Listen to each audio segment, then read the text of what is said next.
चला, आवाज येतो का सगळ्यांना? ऑडिओ आणि व्हिडिओ जर दोन्ही क्लिअर असेल चॅटबॉक्स मध्ये सांगा, म्हणजे लेक्चर जे आहे ते आपल्याला कंटिन्यू करता येईल बघा. Yes, very good evening to all of you. येतं ऐकायला? हा,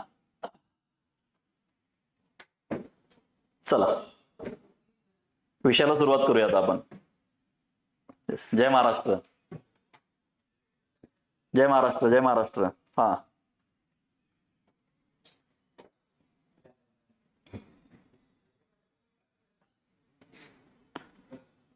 yes, very good evening to all of you. हा, बघूया चला आता विषयाला आपण काय करूया, सुरुवात करूया. नमस्कार विद्यार्थी मित्रांनो, स्वागत आहे तुमचं ज्ञानदीप अकॅडमीच्या या ऑनलाईन स्टडी लर्निंग प्लॅटफॉर्मवरती. सगळ्यांना नमस्कार, जय Hind, Ramkrishna Hari and very good evening to all of you. बघा, विषय सरळ साधा सोपा आहे, तो म्हणजे तलाठी भरतीचा. कशाचा? तलाठी भरतीचा. आयोगाने म्हणजे बरीच वर्ष झालं म्हणण्यापेक्षा बराच काळ झालं ही चर्चा चालली होती की बाबा एमपीएससी कडे यायला पाहिजे, एमपीएससी कडे यायला पाहिजे. चला ठीक आहे, महाराष्ट्र पब्लिक सर्व्हिस कमिशन कडे तलाठी आलेली आहे आणि त्याच्यामुळं आता लहानपणी शाळेमध्ये होते बघा, नवनीत हाती आले हो, अवघड सोपे झाले हो. अगदी तसंच गट ब आणि गट क च्या पूर्व आणि मुख्य ला जसे प्रश्न असतात, अगदी त्याच पद्धतीने आता काय होणार आहे, ही तलाठी भरती होणार आहे. आणि नक्कीच ही जी काही गोष्ट आहे ही खरंच अभिमानास्पद आणि चांगली गोष्ट आहे बघा, असं मला वाटतं बरं का. म्हणजे एकदम तिच्यामध्ये पारदर्शकता पण आहे आणि सगळ्याच गोष्टी तिच्यामध्ये आहेत. सो आपण ज्यावेळेस आयोगानं नोटिफिकेशन काढलं त्यावेळेस म्हटलं की चला की मुलांसाठी आता काहीतरी वेगळं पुन्हा करायला पाहिजे. म्हणजे तलाठी भरतीची ही काय एक स्पेशल बॅच आहे आणि सगळ्यात महत्वाचा विषय काय माहिती आहे काय, याच्यामध्ये जे आपलं गट ब आणि गट क ला जो सिलेबस आहे तोच याला सिलेबस आहे. ओके, तलाठी भरतीच्या बाबतीमध्ये आता तलाठी पदाचं जर का महत्व सांगायचं झालं तर हे 1814 पासूनचं पद आहे. त्याला सुरुवातीला पटवारी वगैरे असं म्हणलं जायचं आणि उत्तर भारतामध्ये जो काही मार्टिन बर्ड आहे की ज्याला उत्तर भारतातील जमीन व्यवस्थेचा प्रवर्तक असं म्हणतात, त्याच्या माध्यमातून हे पद नंतर निर्माण झालेलं आहे. आणि मग स्वातंत्र्योत्तर कालखंडामध्ये याचं आपण नाव काय केलंय, तलाठी असं याचं नाव केलेलं आहे. ओके, येस, मी तुमच्या सगळ्यांच्या प्रश्नांची उत्तरं मी तुम्हाला काय करेल 100% देईल, पण जरासं थांबा. म्हणजे आपण काय करूया, जरा पुढे जाऊया आणि मग आपण बघूया. तुमच्या एकाही प्रश्नाचं उत्तर न देता मी पुढे जाणार नाही आणि हा माझा तुमच्यासाठी शब्द आहे. ठीक आहे, तुम्ही मॅरेथॉन लेक्चर्स वगैरे बघितलेले आहेत, सगळ्या गोष्टी खूप छान झालेल्या आहेत. आता आपण विषयाला काय करणार आहे, आपल्या सुरुवात करणार आहे. एक गाव होतं, खूप मोठं गाव होतं आणि त्या गावामध्ये खूप मोठा जमीनदार होता आणि त्या जमीनदाराकडे सगळं काही होतं बरं का, ट्रॅक्टर, घोडा, गाडी, बंगला, जे पाहिजे त्या सुखसुविधा त्याच्या पायाखाली लोळून घेत होत्या. आणि मग अशामध्ये त्याचा मुलगा आता वयामध्ये आला आणि मुलगा वयामध्ये आल्यानंतर मुलाच्या खांद्यावरती जबाबदारी द्यावी असं त्या मोठ्या जमीनदाराला वाटलं.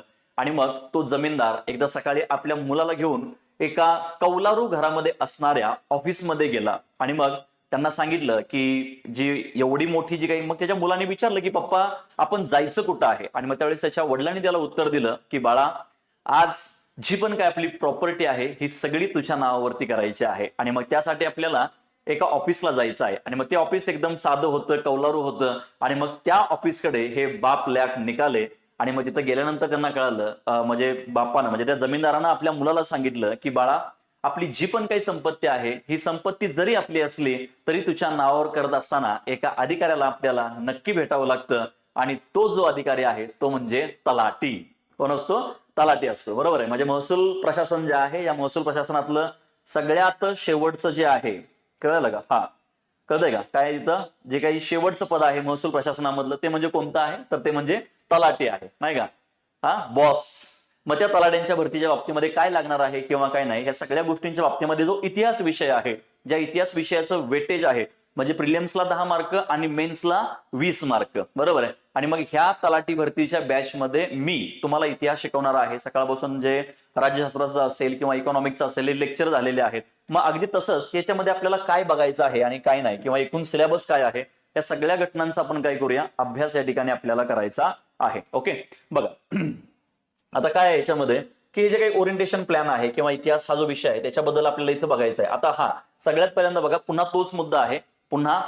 कुठला मुद्दा आहे की बाबा आपल्याला गट ब ला आणि गट क ला, पूर्वला आणि मुख्यला जो सिलेबस आहे तोच सिलेबस कुठे आता तलाठी भरतीमध्ये आहे. ठीक आहे, म्हणजे हा सिलेबस तिकडे गेला नाही तर ते पद इकडे आलेलं आहे. कळलं का? गट ब आणि गट क च्या पूर्वचा आणि मुख्यचा सिलेबस तिकडे गेलेला नाहीये, तर ह्या सिलेबसमध्ये कुठलं पद आलेलं आहे, तलाठी हे पद आलेलं आहे. आणि त्याच्या बाबतीमध्येच काय करणार आहे आता आपण अभ्यास करणार आहे. बघा, मग हा जो काही इतिहास आहे हा विषय कठीण नाहीये, तर तो काय केलाय, चुकीच्या पद्धतीने शिकवला गेलेला आहे. आणि बघा, आता आपल्या गट ब ला एक फायदा काय झालाय माहिती आहे का, समजून घ्या. ज्यावेळेस हे जे सगळं आहे हे ज्यावेळेस कोणाकडे होतं, म्हणजे टीसीएस कडे वगैरे असायचं, त्यावेळेस काय होतं की ऑनलाईन पद्धतीने व्हायचं बघा. आणि त्यावेळेस मग तिथं काय होतं की प्राचीन आणि मध्ययुगीन याच्यावरती पण काही प्रश्न विचारले जायचे. पण आता आपल्याला प्राचीन आणि मध्ययुगीन जे आहे हे पूर्णपणे काय करायचं आहे, स्किप करायचं आहे. क्लिअर आहे? हा, पूर्णपणे स्किप करायचं आहे. म्हणजे एक गोष्ट लक्षात घ्या, आपली गट ब आणि गट क ह्यांच्यामध्ये यांच्या प्रिलियम्सला आणि मेन्सला जे प्रश्न विचारले जाणार आहेत तेच आता कोणाला विचारले जाणार आहेत, तलाठी परीक्षेला विचारले जाणार आहेत. वेगळं असं काहीही नाही. ह्या गोष्टीचा सगळ्यात पहिल्यांदा काय घ्या, सगळ्यांनी तुम्ही नोंद घ्या की याच्यामध्ये वेगळं असं काही असणार नाही. म्हणजे बऱ्याच लोकांचं असं म्हणणं आहे की सर याचा वेगळा सिलेबस होईल का, किंवा याची एकूण परीक्षा पद्धती कशी असेल किंवा काय. ऑलरेडी त्या सर्व माहिती जी आहे याच्याबद्दल व्हिडिओ अपलोड केलेला आहे. या लेक्चरमध्ये आपण फक्त बघायचं आहे की इथं कसं असणार आहे. त्याच्यामुळे काय की प्रिलिम्स आणि मेन्सला प्राचीन आणि मध्ययुगीन हा इतिहास नाहीच आहे मुळात. मग काय तो फक्त आहे आधुनिक भारताचा इतिहास, म्हणजे 1600 पासून ते 1947 पर्यंत. म्हणजे आपल्या गट ब ला आणि गट क ला स्वातंत्र्योत्तर भारत पण नाहीये. म्हणजे या ठिकाणी काय काय स्किप झालंय बघा, एक प्राचीन आणि मध्ययुगीन स्किप झालेलं आहे. तसेच जो काही स्वतंत्रोत्तर भारत आहे या स्वतंत्रोत्तर भारतावरती पण इथं प्रश्न विचारले जाणार नाहीत. ठीक आहे, बघा मग आता इथं ठीक आहे, इतिहास हा विषय कठीण नाहीये, पण जरा चुकीच्या पद्धतीने शिकवले गेल्यामुळे आपल्याला त्याच्यामध्ये इंटरेस्ट निघून जातोय. आता सगळ्यात पहिल्यांदा हा जो काही सिलेबस आहे तो गट ब आणि गट क चाच आहे. पुन्हा एकदा तोच मुद्दा येतोय. मग नेमका आता आपण बघणार आहे की विद्यार्थ्यांचा नेमका पेन पॉईंट काय आहे या इतिहास विषयाच्या बाबतीमध्ये. काय की पेन पॉईंट काय बघा, इथं तुम्हाला दिसतोय हाच एक आपल्यासारखा विद्यार्थी आहे आणि पुन्हा तो डोक्याला तर हात लावून बसलाय. म्हणजे नेमकं काय, म्हणजे जे डोक्यामध्ये विचार चालू आहेत की हे नेमकं दुखणं याचं याला माहिती नाही का. मग इथं मध्ये काय की सिलेबस मोठा वाटतोय बघा. सगळ्यात महत्वाचं काय आहे, सिलेबस मोठा वाटतोय. आता सिलेबस मोठा का वाटतोय बरं, कारण आपण काय करतो की सिलेबसला न धरता किंवा सिलेबस हातामध्ये न घेता आपण जे हातामध्ये येतं ते वाचत जातो. बरोबर. मग समजा आता काय विषय आहे की इथं समजा 400 पानांचं एक पुस्तक आहे. किती पानांचं, 400 पानांचं जर पुस्तक असेल तर हे 400च्या 400 पानं आपल्याला येणार आहेत का रे, नाही येणार आहे बाळा. मग याच्यामध्ये काही ठराविक पानच आहेत, समजा 150-200 पानं आहेत. आणि मग या 150 आणि 200 जे काही पानं आहेत त्यांच्यावरतीच काय येतं, म्हणजे परीक्षेसाठी तेवढी आपल्याला महत्वाची असतात. म्हणजे आपल्या परीक्षेला जे महत्वाचं आहे तेच आपल्याला करायचं आहे. म्हणजे सगळ्यात पहिल्यांदा महत्वाचं काय इथं, तर जो सिलेबस आहे या सिलेबसला आपण टार्गेट करणं काय गरजेचं. आणि सिलेबस मोठा वाटल्यामुळे ते आपल्याला काय वाटतं, आपलं दुखणं वाढतं की एवढं सगळं कधी कव्हर होणार. टेन्शन घ्यायचं नाही. ठीक आहे. दुसरं जे म्हणजे डेट्स ऍक्ट लक्षात राहत नाहीत, ठेवावे लागतील. आता बघा, रिसेंटलीच काय केलं होतं आयोगाने, 1909च्या कायद्यावर प्रश्न विचारला होता. त्याच्या अगोदर म्हणजे पाठीमागच्या वर्षी आयोगाने 1919च्या कायद्यावरती प्रश्न विचारला होता. त्याच्यापूर्वी आयोग तुम्हाला 1773चा जो रेग्युलेटिंग ऍक्ट आहे किंवा त्याच्यानंतर जो 1861चा कायदा आहे, अशा ठराविक कायद्यांच्या वरती आयोग तुम्हाला बाळांनो काय करत असतं, प्रश्न 100% विचारत असतं. आणि याच्या काय डेट्स आहेत, सगळ्या डेट्स लक्षात तुम्ही ठेवण्याची गरज नाहीये. मी तुम्हाला जेवढं सांगेल तेवढ्याच डेट्स तुम्ही लक्षात ठेवणं काय गरजेचं आहे. जर मी तुम्हाला अजूनही सांगतो की ज्या वेळेस आपली बॅच चालू होईल त्यावेळेस मी तुम्हाला ज्या विषय हे जे मी तुम्हाला सांगितलेलं आहे, कळलं का? हा, येस, अगदी बरोबर आहे. Thank you so much. बघा, इथं तुमचा एकही मार्क जाणार नाही. इतिहास या विषयाला तुमचा एकही मार्क जाणार नाही, पण त्यासाठी टर्म्स अँड कंडिशन्स अप्लाय आहेत. ठीक आहे, तुम्ही मॅरेथॉन लेक्चर बघितलं असेल, मॅरेथॉन लेक्चरचे रिझल्ट आहेत, कळतंय. महाराष्ट्रामध्ये इतिहास यासारख्या विषयाला मिलियन्स मध्ये व्ह्यूज असणारा तुमच्यासमोर जो फॅकल्टी उभा आहे, जे ज्ञानदीप अकॅडमीच्या माध्यमातून, तो महाराष्ट्रामध्ये एकमेव आहे. आणि 2 व्हिडिओज मिलियन मध्ये आहेत. हे व्हिडिओज शिकवणारे खूप लोक आहेत, पण हे व्हिडिओज मिलियन मध्ये का गेले, कारण विद्यार्थ्यांचा त्या कंटेंटवरती विश्वास आहे आणि जसे तसे प्रश्न आहेत. इव्हन कालच्या गट क च्या मुख्य परीक्षेला छत्रपती राजर्षी शाहू महाराजांच्या वरती 3 प्रश्न होते. हे तिन्ही प्रश्न छत्रपती राजर्षी शाहू महाराजांच्या युट्यूबला जे फ्री ऑफ कॉस्ट जे लेक्चर घेतलेलं आहे तिथून ते सगळे कव्हर होतात. कामगार चळवळीवरती ते प्रश्न क्लिअर होतात. इव्हन राज्यसेवा मुख्य परीक्षा 2026 ला जी काही मुख्य परीक्षा झाली पाठीमागच्या वर्षीची, तिच्यामध्ये कामगार चळवळीवर जो प्रश्न विचारला होता, इव्हन तो देखील आपण कंबाईनला त्या लेवलने घेतलेला आहे. म्हणजे एवढं या ठिकाणी काय ह्या विषयाचं महत्व आहे. सो त्याच्यामुळे तुमचा मार्क जाणार नाही, विश्वास ठेवा. 100% तुम्ही काय होणार आहे, ह्या वर्षी तलाठी आहे, गुलाल उधळायचा या वर्षी, कळतंय का? हा, त्याच्यानंतर पुन्हा काय प्री आणि मेन्स कनेक्ट आपल्याला जमत नाही, म्हणजे हे कनेक्ट आपल्याला जमवावं लागेल. आणि हे सगळं आपल्याला कशाच्या माध्यमातून जमवावं लागेल बाळांनो, तर ते म्हणजे PYQच्या माध्यमातून जमवावं लागेल. दुसऱ्या बाजूला ते म्हणजे तुम्हाला त्याची वारंवार काय करावी लागेल, रिव्हिजन करावी लागेल. आणि त्याच्यानंतर पुन्हा तुम्हाला सिलेबस जो आहे तो देखील तुम्हाला असायला पाहिजे. मग ह्या सगळ्या गोष्टी आपल्याला माहिती नसल्यामुळे बऱ्याचदा काय होतं की आपला त्रास या ठिकाणी वाढलेला दिसून येतो. दुसरा एक महत्वाचा मुद्दा आहे की इतिहासाबद्दल भीती का वाटते, नाही का. ह्या दादाला जसं आहे बघा, म्हणजे लोक आता म्हणतात इथं की विषय काय आहे की कसं नेमकं काय काय अभ्यास करायचा, एवढी सगळी मार्केटला पुस्तकं आहेत, बरोबर आहे. सोमे एक पुस्तक वाचतोय, गोमे एक पुस्तक वाचतोय, मग नेमकं वाचायचं काय. मी तुम्हाला अजून एक गोष्ट सांगतो की पुस्तक वाचून जर अधिकारी होता आलं असतं तर सगळेच अधिकारी झाले असते. वाचलेलं पुस्तक, कलेक्ट केलेला डेटा आपल्याला जर एक्झाम मध्ये वापरता आला नाही तर त्याचा काहीही अर्थ राहणार नाही. त्याच्यामुळे जे पुस्तक वाचलंय किंवा आपण जो अभ्यास केलाय त्याच्यावरती जर एखादा प्रश्न आला तर तो 100% सुटायलाच पाहिजे, तरच त्याला आपण अभ्यास म्हणतो. अदरवाईज जे प्रश्न जर तुम्हाला सुटत नसतील तर तो तुमचा आभास असेल. मग इथं काय भीती का वाटते, बुक्स जास्त आहेत.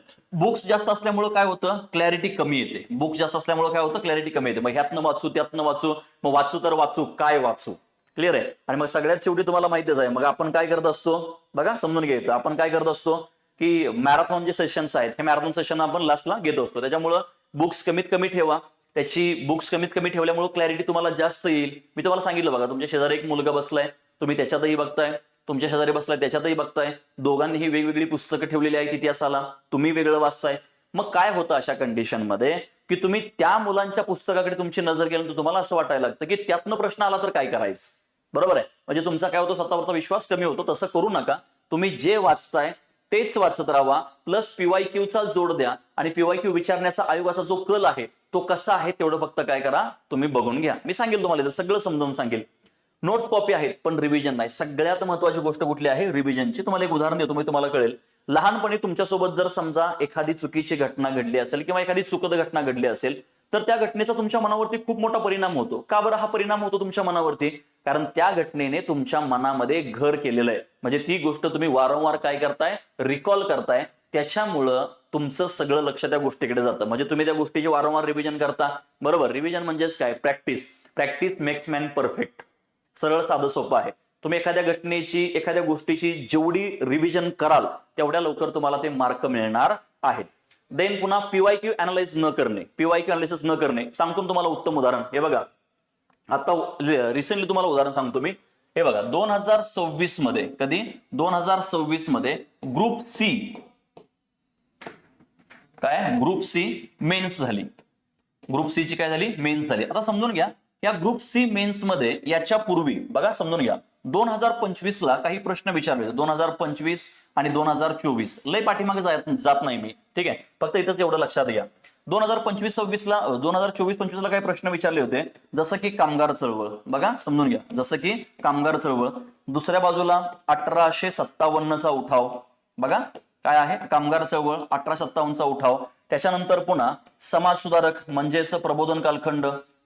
समाज सुधारक, क्लिअर आहे बाळांनो. ह्याच्या पलीकडे आयोगाचा प्रश्नच गेलेला नाही. हे 3 जे आहेत हे तर फिक्सच आहेत, हे तर काय आहेत, फिक्सच आहेत. आता मात्र काय झालं की वेगळं फक्त याला अनुसरून प्रश्न विचारला. कामगार चळवळीच्या बाबतीमध्ये जर का आपण विचारायचं बघितलं किंवा कामगार चळवळीच्या बाबतीमध्ये जर आपण बघितलं तर आतापर्यंत कामगार चळवळीचे अध्यक्ष सदस्य ह्याच्यावर प्रश्न विचारला होता. आता मात्र थेट प्रश्न विचारला की कामगार चळवळीशी संबंधित असणारे कॉम्रेड अमृत डांगे यांच्यावरती आयोगाने काय केला, प्रश्न विचारला. म्हणजे डायरेक्ट काय येतं, यांनी काय विचारलं डायरेक्ट, आता त्या व्यक्तिमत्वावर प्रश्न विचारला. समाज सुधारकांच्या बाबतीमध्ये जर का आपण विचार करायला जाऊ तर छत्रपती राजर्षी शाहू महाराजांच्या वरती आयोगाने काय केले, 3 प्रश्न विचारलेले आहेत. त्याच्यानंतर 1909 जो काही कायदा आहे त्या 1909च्या कायद्यावरती देखील आयोगाने काय केलंय, प्रश्न विचारलेला आहे. मग मला सांगा, ह्या ज्या सगळ्या गोष्टी आहेत किंवा ज्या काही क्रांतिकारी चळवळी आहेत, लोकमान्य टिळकांच्या सहकार्याने, त्यांच्या आशीर्वादाने नेपाळला कोण गेलं होतं, मग ठीक आहे, म्हणजे क्रांतिकारी चळवळी. मग बघा, जे 2024-25 ला विचारलं तेच आयोगाने 2026च्या कंबाईनच्या गट ब च्या पूर्व परीक्षेमध्ये आणि गट क च्या मुख्य परीक्षेमध्ये तेच टॉपिक विचारलेले आहेत. आणि पुढं त्याचं मी काय केलेलं आहे, अनालिसिस केलेलं आहे. हे बघा, हे अनालिसिस तुम्हाला मी एका मिनिटात दाखवतो म्हणजे तुम्हाला कळेल. आता बघा इथं, येस बघा, हे तुमच्या देखतच आहे. हे बघा, हे कधीच आहे, कंबाईन ग्रुप बी 2025, कंबाईन ग्रुप सी 2025 आणि कंबाईन ग्रुप बी 2026. आणि आता मी सांगू तुम्हाला, ज्यावेळेस कंबाईन ग्रुप सी 2026 होईल ना, तिला पण हे अशाच प्रकारचे टॉपिक असणार आहेत. काय, तिला पण हे अशाच प्रकारचे टॉपिक असणार आहेत. हे बघा, तिन्ही ठिकाणी 1857चा उठाव 3 प्रश्न, 1857चा उठाव 1 प्रश्न, 1857चा उठाव 1 प्रश्न. कळतंय का? त्याच्यानंतर पुन्हा समाज सुधारक 1 प्रश्न, समाज सुधारक 2 प्रश्न, समाज सुधारक 2 प्रश्न. देन राष्ट्रीय काँग्रेस अधिवेशन 1 प्रश्न, राष्ट्रीय काँग्रेस अधिवेशन 1 प्रश्न आणि घटनात्मक सुधारणा. आता बघा, हे राष्ट्रीय काँग्रेस अधिवेशन म्हणजेच कुठं आलं, राष्ट्रीय चळवळीमध्ये आले. किती प्रश्न आले? 2 प्रश्न आले. देन घटनात्मक सुधारणा कायदा 1, म्हणजे इथं 1919च्या कायद्यावर प्रश्न आला होता, इथं 1909च्या कायद्यावर प्रश्न आला होता आणि पुन्हा इथं पण काय झालेलं आहे, प्रश्न आलेला आहे तोच. घटनात्मक जे काही कायदे आहेत ते. आणि इथं काय झाला, एक एक्स्ट्रा वाढला, तो म्हणजे क्रांतिकारी चळवळींच्या वरती आयोगाने 2 प्रश्न विचारले. ठीक आहे, म्हणजे एक नाशिक कट खटल्यावरती एक प्रश्न विचारला, त्याच्यामध्ये भगतसिंगांचा पण उल्लेख होता आणि दुसऱ्या बाजूला लोकमान्य टिळकांच्या आशीर्वादाने नेपाळला कोण गेलं होतं यासाठी काय केलं होतं, प्रश्न विचारला होता. बघा, कळतंय का? म्हणजे तेच ते आहे. हे सगळं मी तुमच्या समोर ठेवलेलं आहे. गट ब 25, गट क 25 आणि इथं गट ब 2026. आणि मी अजून पण सांगतो तुम्हाला, गट क 2026 ज्यावेळेस येईल ना पुढं, त्यावेळेस पण हा असाच रेशो असणार आहे. आता तुम्ही म्हणता की तर हे 2025चं, चला तुम्हाला 2024चं दाखवतो. काय करतो, तुम्हाला 2024चं दाखवतो. हे बघा, इथं बघा, ग्रुप बी 2025 आणि इथं काय, ग्रुप सी 2025. आत्ताच आपण ते बघितलं नाही का, इथं आत्ताच बघितलं. हे बघा, हे ग्रुप बी 2025, ग्रुप सी 2025. इथं आता पुन्हा आपण बघूया. हे बघा, ग्रुप बी 2024चा प्रश्न घेतो मी इथं. चला, ग्रुप बी 2024 आणि इथं काय, ग्रुप सी 2024 हे आहे. कळतंय? म्हणजे ह्या गोष्टी महत्वाच्या आहेत. बघा, गट ब 2024 आणि कंबाईन गट क 2024चा. बघा, या दोघांच्या बाबतीमध्ये पण 1857चा उठाव 3 प्रश्न, 1857चा उठाव 1 प्रश्न. देन प्रबोधन कालखंड 1 प्रश्न, प्रबोधन कालखंड 2 प्रश्न. देन राजकीय संघटना 2 प्रश्न, फक्त इथं राजकीय संघटना सोडलं आणि महसूल धोरणावरती डायरेक्ट आयोगानं 2 प्रश्न विचारले. कामगार चळवळ 1 प्रश्न, कामगार चळवळ 1 प्रश्न. ऐका, 2024ला ज्या कामगार चळवळींच्यावर आयोगानं प्रश्न विचारला, विद्यार्थ्याचं काम होतं की कामगार चळवळींच्या बाबतीमध्ये ज्या व्यक्ती आहेत त्यांचा चांगला अभ्यास करायचा. आणि जर त्यांना अभ्यास केला असता तर गट क च्या 2026च्या मेन्सला जो कॉम्रेड अमृत डांगे यांच्यावरती आयडेंटिफाय द पर्सनॅलिटीवरती किंवा त्यांच्या बाबतीमध्ये संबंधित विधानांच्यावरती जर आयोगानं प्रश्न विचारला आणि जर त्याने जर अभ्यास केला असता तर बाळांनो त्याची 2 मार्क कुठंच गेली नसती. त्याची 2 मार्क कुठंच गेली नसती. कळतंय का? म्हणजे तेच आहे. म्हणजे मी 2024, 2025 आणि गट ब 2026 पर्यंत, बघा लक्षात घ्या, 2026 पर्यंत हे सगळं मी तुम्हाला इथं सांगितलेलं आहे. कळतंय का? म्हणजे तुमच्या डोळ्यासमोर ठेवलंय. अवघड काहीच नाही बाळांनो. मी अजूनही सांगतो तुम्हाला, फक्त तुमचा ट्राय जो आहे तो तुमच्या बेस्ट लेवलला पाहिजे. कळलं का? गुड बेटर बेस्ट तसं पाहिजे ते. कळलं का? ग्रेटर दॅन असं ते पाहिजे चांगलं. त्यावेळेस ते सगळं तुमचं होऊन जाईल. कळतंय? म्हणजेच काय की आपण पीवायक्यूचं अनालिसिस करत नाही. बरोबर? आता तुम्हाला कळालं असेल की पीवायक्यू किती महत्वाचा आहे. तुम्हाला कळालं असेल की काय पीवायक्यू किती महत्वाचा आहे. म्हणून इथं आहे पीवायक्यू अनालाइज न करणं. आणि पीवायक्यू अनालाइज न केल्यामुळे आपण डायरेक्ट परीक्षेला जातो, आपण काहीच अभ्यास करत नाही, काही नाही. आणि मग ते काय होतात, आपली मार्क तिथं न येण्याची कारणं हीच असलेली आपल्याला दिसून येतात. देन नेक्स्ट वन जे आहे इथं फॅक्च्युअल वर्सेस अनालिटिकल फरक न कळणे. आता बघा, पाठीमागच्या वर्षी त्या कामगार चळवळीवरती प्रश्न काय विचारला होता की कोण अध्यक्ष नव्हते, कळलं का, किंवा कोण अध्यक्ष होते. आणि आता विचारला आयोगाने आयडेंटिफाय द पर्सनॅलिटी. म्हणजे तुम्हाला अनालिटिकल आणि त्या ठिकाणी असणारा फॅक्च्युअल हे दोन्हीही डेटा कळणं काय गरजेचं आहे. कळलंय? आता बघा, 1857चा उठाव हे अनालिटिकल आहे. म्हणजे 1857चा उठाव ही कन्सेप्ट आहे. पण तिच्यामध्ये जर स्पेसिफिक विचारलं की कानपूरचं नेतृत्व कोणी केलं, झाशीचं नेतृत्व कोणी केलं, 1857च्या उठावाची आर्थिक कारणं काय, सामाजिक धार्मिक कारणं काय, त्याच्यानंतर पुन्हा 1857च्या उठावाची नियोजित तारीख किती होती, 1857च्या उठावाचा नारा काय होता, 1857च्या उठावामध्ये दिल्लीचं नेतृत्व कोणी केलं होतं, 1857च्या उठावामध्ये संपूर्ण भारताचं नेतृत्व कोणी केलं होतं. म्हणजे 1857 ही संकल्पना झाली, पण तिच्यामधला आजचा जो फॅक्च्युअल डेटा आहे तो आपल्याला कळणं गरजेचं आहे. कळतंय? म्हणजे या सगळ्या गोष्टी आपल्याला माहित असणं काय गरजेचं आहे. म्हणून आपल्याला फॅक्च्युअल वर्सेस अनालिटिकल फरक कळत नाही आणि आपण सरसकट पुस्तकं वाचायला चालू करतो. सरसकट पुस्तक वाचून बाळांनो काहीही होणार नाही, हे तुम्ही या ठिकाणी लक्षात घेणं काय गरजेचं आहे. बघा, ओके. हा, इतिहासाला हलकं घेण्याची चूक. हलक्यात घ्यायचं नाही नसेल तर तुम्हाला इतिहास किंवा स्पर्धा परीक्षा तुम्हाला एमपीएससी हल्ल बोलके हकाल देगे. 1-1 मार्क महत्वाचा आहे. किती? 1-1 मार्क. आता बघा आपल्याकडे 53.25चं मेरिट लागलं गट ब चं. बरोबर आहे? आता एक गोष्ट लक्षात घ्या, ज्याला 53 मार्क पडलेत का नाही त्याला विचारा 0.25चं महत्व काय आहे, कळतंय का? आणि ज्याला 53.25 जो काटावर झालाय त्याची बघा कशी होते, धगधग धगधग धगधग धगधग. हा समजून घ्या मार्कांचं महत्व, एका एका मार्काचं महत्व, कळतंय का? हम वहां हारे है जहां हमारा जितना तय था. बाबू भैया बात सुन लो, ठीक आहे. हा इतिहासाला हलकं घेण्याची चूक, कुठल्याच विषयाला हलक्यात घ्यायचं नाही, कळतंय का? कुठल्याच विषयाला हलक्यात घ्यायचं नाही. अनेक विद्यार्थी इतिहास हा फक्त वाचायचा विषय समजतात, पण एमपीएससी मध्ये इतिहास हा स्कोरिंग आणि निर्णायक विषय. कन्सेप्ट समजून घ्या, विषय कोणताही असू द्या, जेवढी कन्सेप्ट क्लिअर तेवढा फॅक्च्युअल डेटा पाठ करायचा त्रास कमी. समजून घेण्यावर भर द्या, रट्टा मारण्यावर भर देऊ नका. हा मला मान्य आहे की काही गोष्टींच्यावर तुम्हाला रट्टा मारावा लागेल, पण काही गोष्टी तुम्हाला कन्सेप्च्युअल तुमच्या क्लिअरच पाहिजेत. ही गोष्ट काय आपल्याला महत्वाची आहे बघा.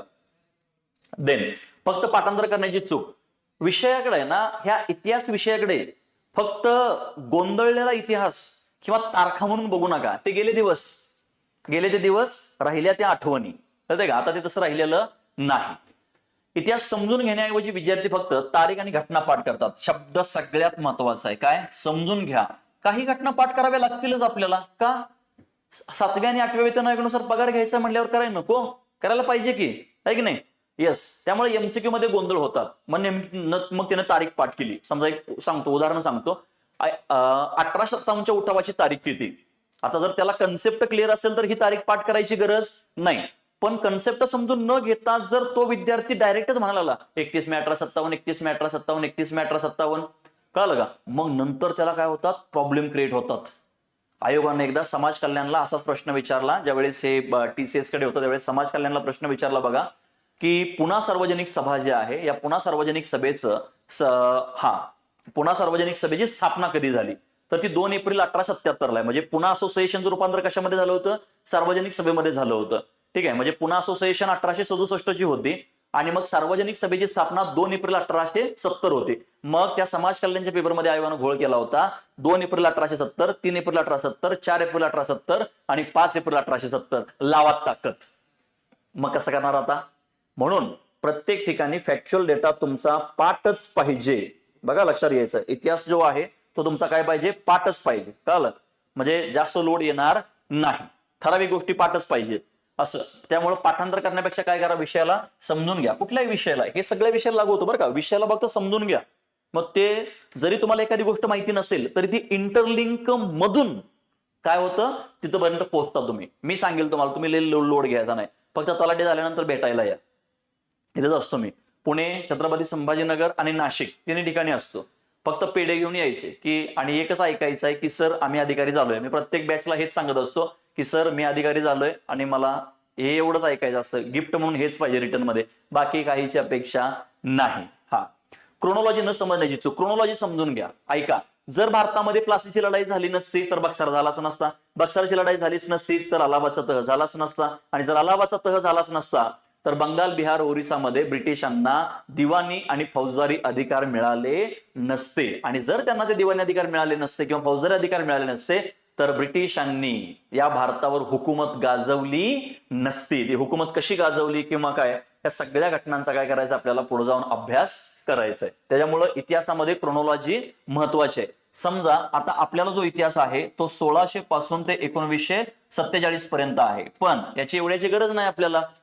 आपण त्याच्यावरती आयोग वारंवार प्रश्न विचारतं, ते म्हणजे 1857 ते 1947 या घटकावरतीच आपल्याला काय करायचे, प्रश्न बघायचे आहेत, किंवा ह्याचाच आपल्याला काय करायचा, अभ्यास करायचा आहे. याचा अर्थ असा नाही की 1857च्या अगोदर सोडून द्यायचं आहे, अजिबात नाही. जे महत्वाचं आहे ते सगळं याच्यामध्ये काय होणार आहे, कव्हर होणारच आहे बघा. त्याच्यामुळं जर क्रोनॉलॉजी समजली नाही तर आपल्याला काय वाटतं, तुटक वाटतं बघा. त्याच्यामुळे क्रोनॉलॉजी सोडायची नाही. त्याच्यानंतर महाराष्ट्राच्या इतिहासाकडे दुर्लक्ष. चला ठीक आहे, मी तुम्हाला आता लगेच रिसेंटलीच उदाहरण सांगतो तुम्हाला, कळलं का? समजा प्रिलियम्सला 10 प्रश्न असतात, तर या 10 प्रश्नातले 6 ते 7 प्रश्न हे फक्त महाराष्ट्राच्या इतिहासावरती असतात.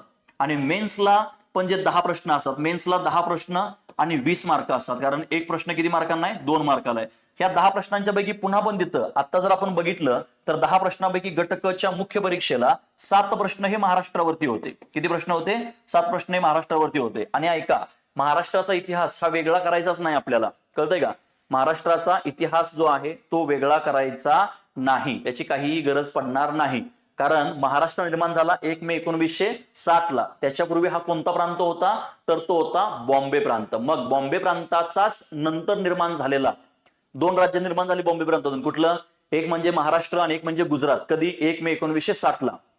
आणि 1 मे 1960 ला 3,07,713 चौरस किलोमीटरचं क्षेत्रफळ ज्या महाराष्ट्राच्या वाट्याला आलं तेवढ्याच क्षेत्रफळामध्ये 1600 पासून ते 47 पर्यंत काय काय घडलं ह्याचा जो आपल्याला अभ्यास करायचा आहे तो म्हणजे महाराष्ट्राचा इतिहास. उदाहरणार्थ 1857चा उठाव आणि महाराष्ट्र, 1942 चलेजाव आंदोलन आणि महाराष्ट्र, 1930 सविनय कायदेभंग चळवळ आणि महाराष्ट्र, ठीक आहे, असहकार चळवळ आणि महाराष्ट्र, राष्ट्रीय काँग्रेसची स्थापना आणि महाराष्ट्र, सामाजिक धार्मिक सुधारणा चळवळी आणि महाराष्ट्र, असं कळतंय का? म्हणजे त्यावेळेच्या बॉम्बे प्रांतामध्ये काय करायचं आहे याला आपण अभ्यास करायचा आहे. ह्या गोष्टी काय करायच्यात आपल्याला महत्वाच्या आहेत. ओके, आता बघा ह्या सगळ्यांच्या बाबतीमध्ये सोर्सेस आणि कन्सेप्ट न समजण्याची चूक. सोर्सेस म्हणजे आपल्याकडे पुस्तकं लिमिटेड पाहिजेत, कळलं का?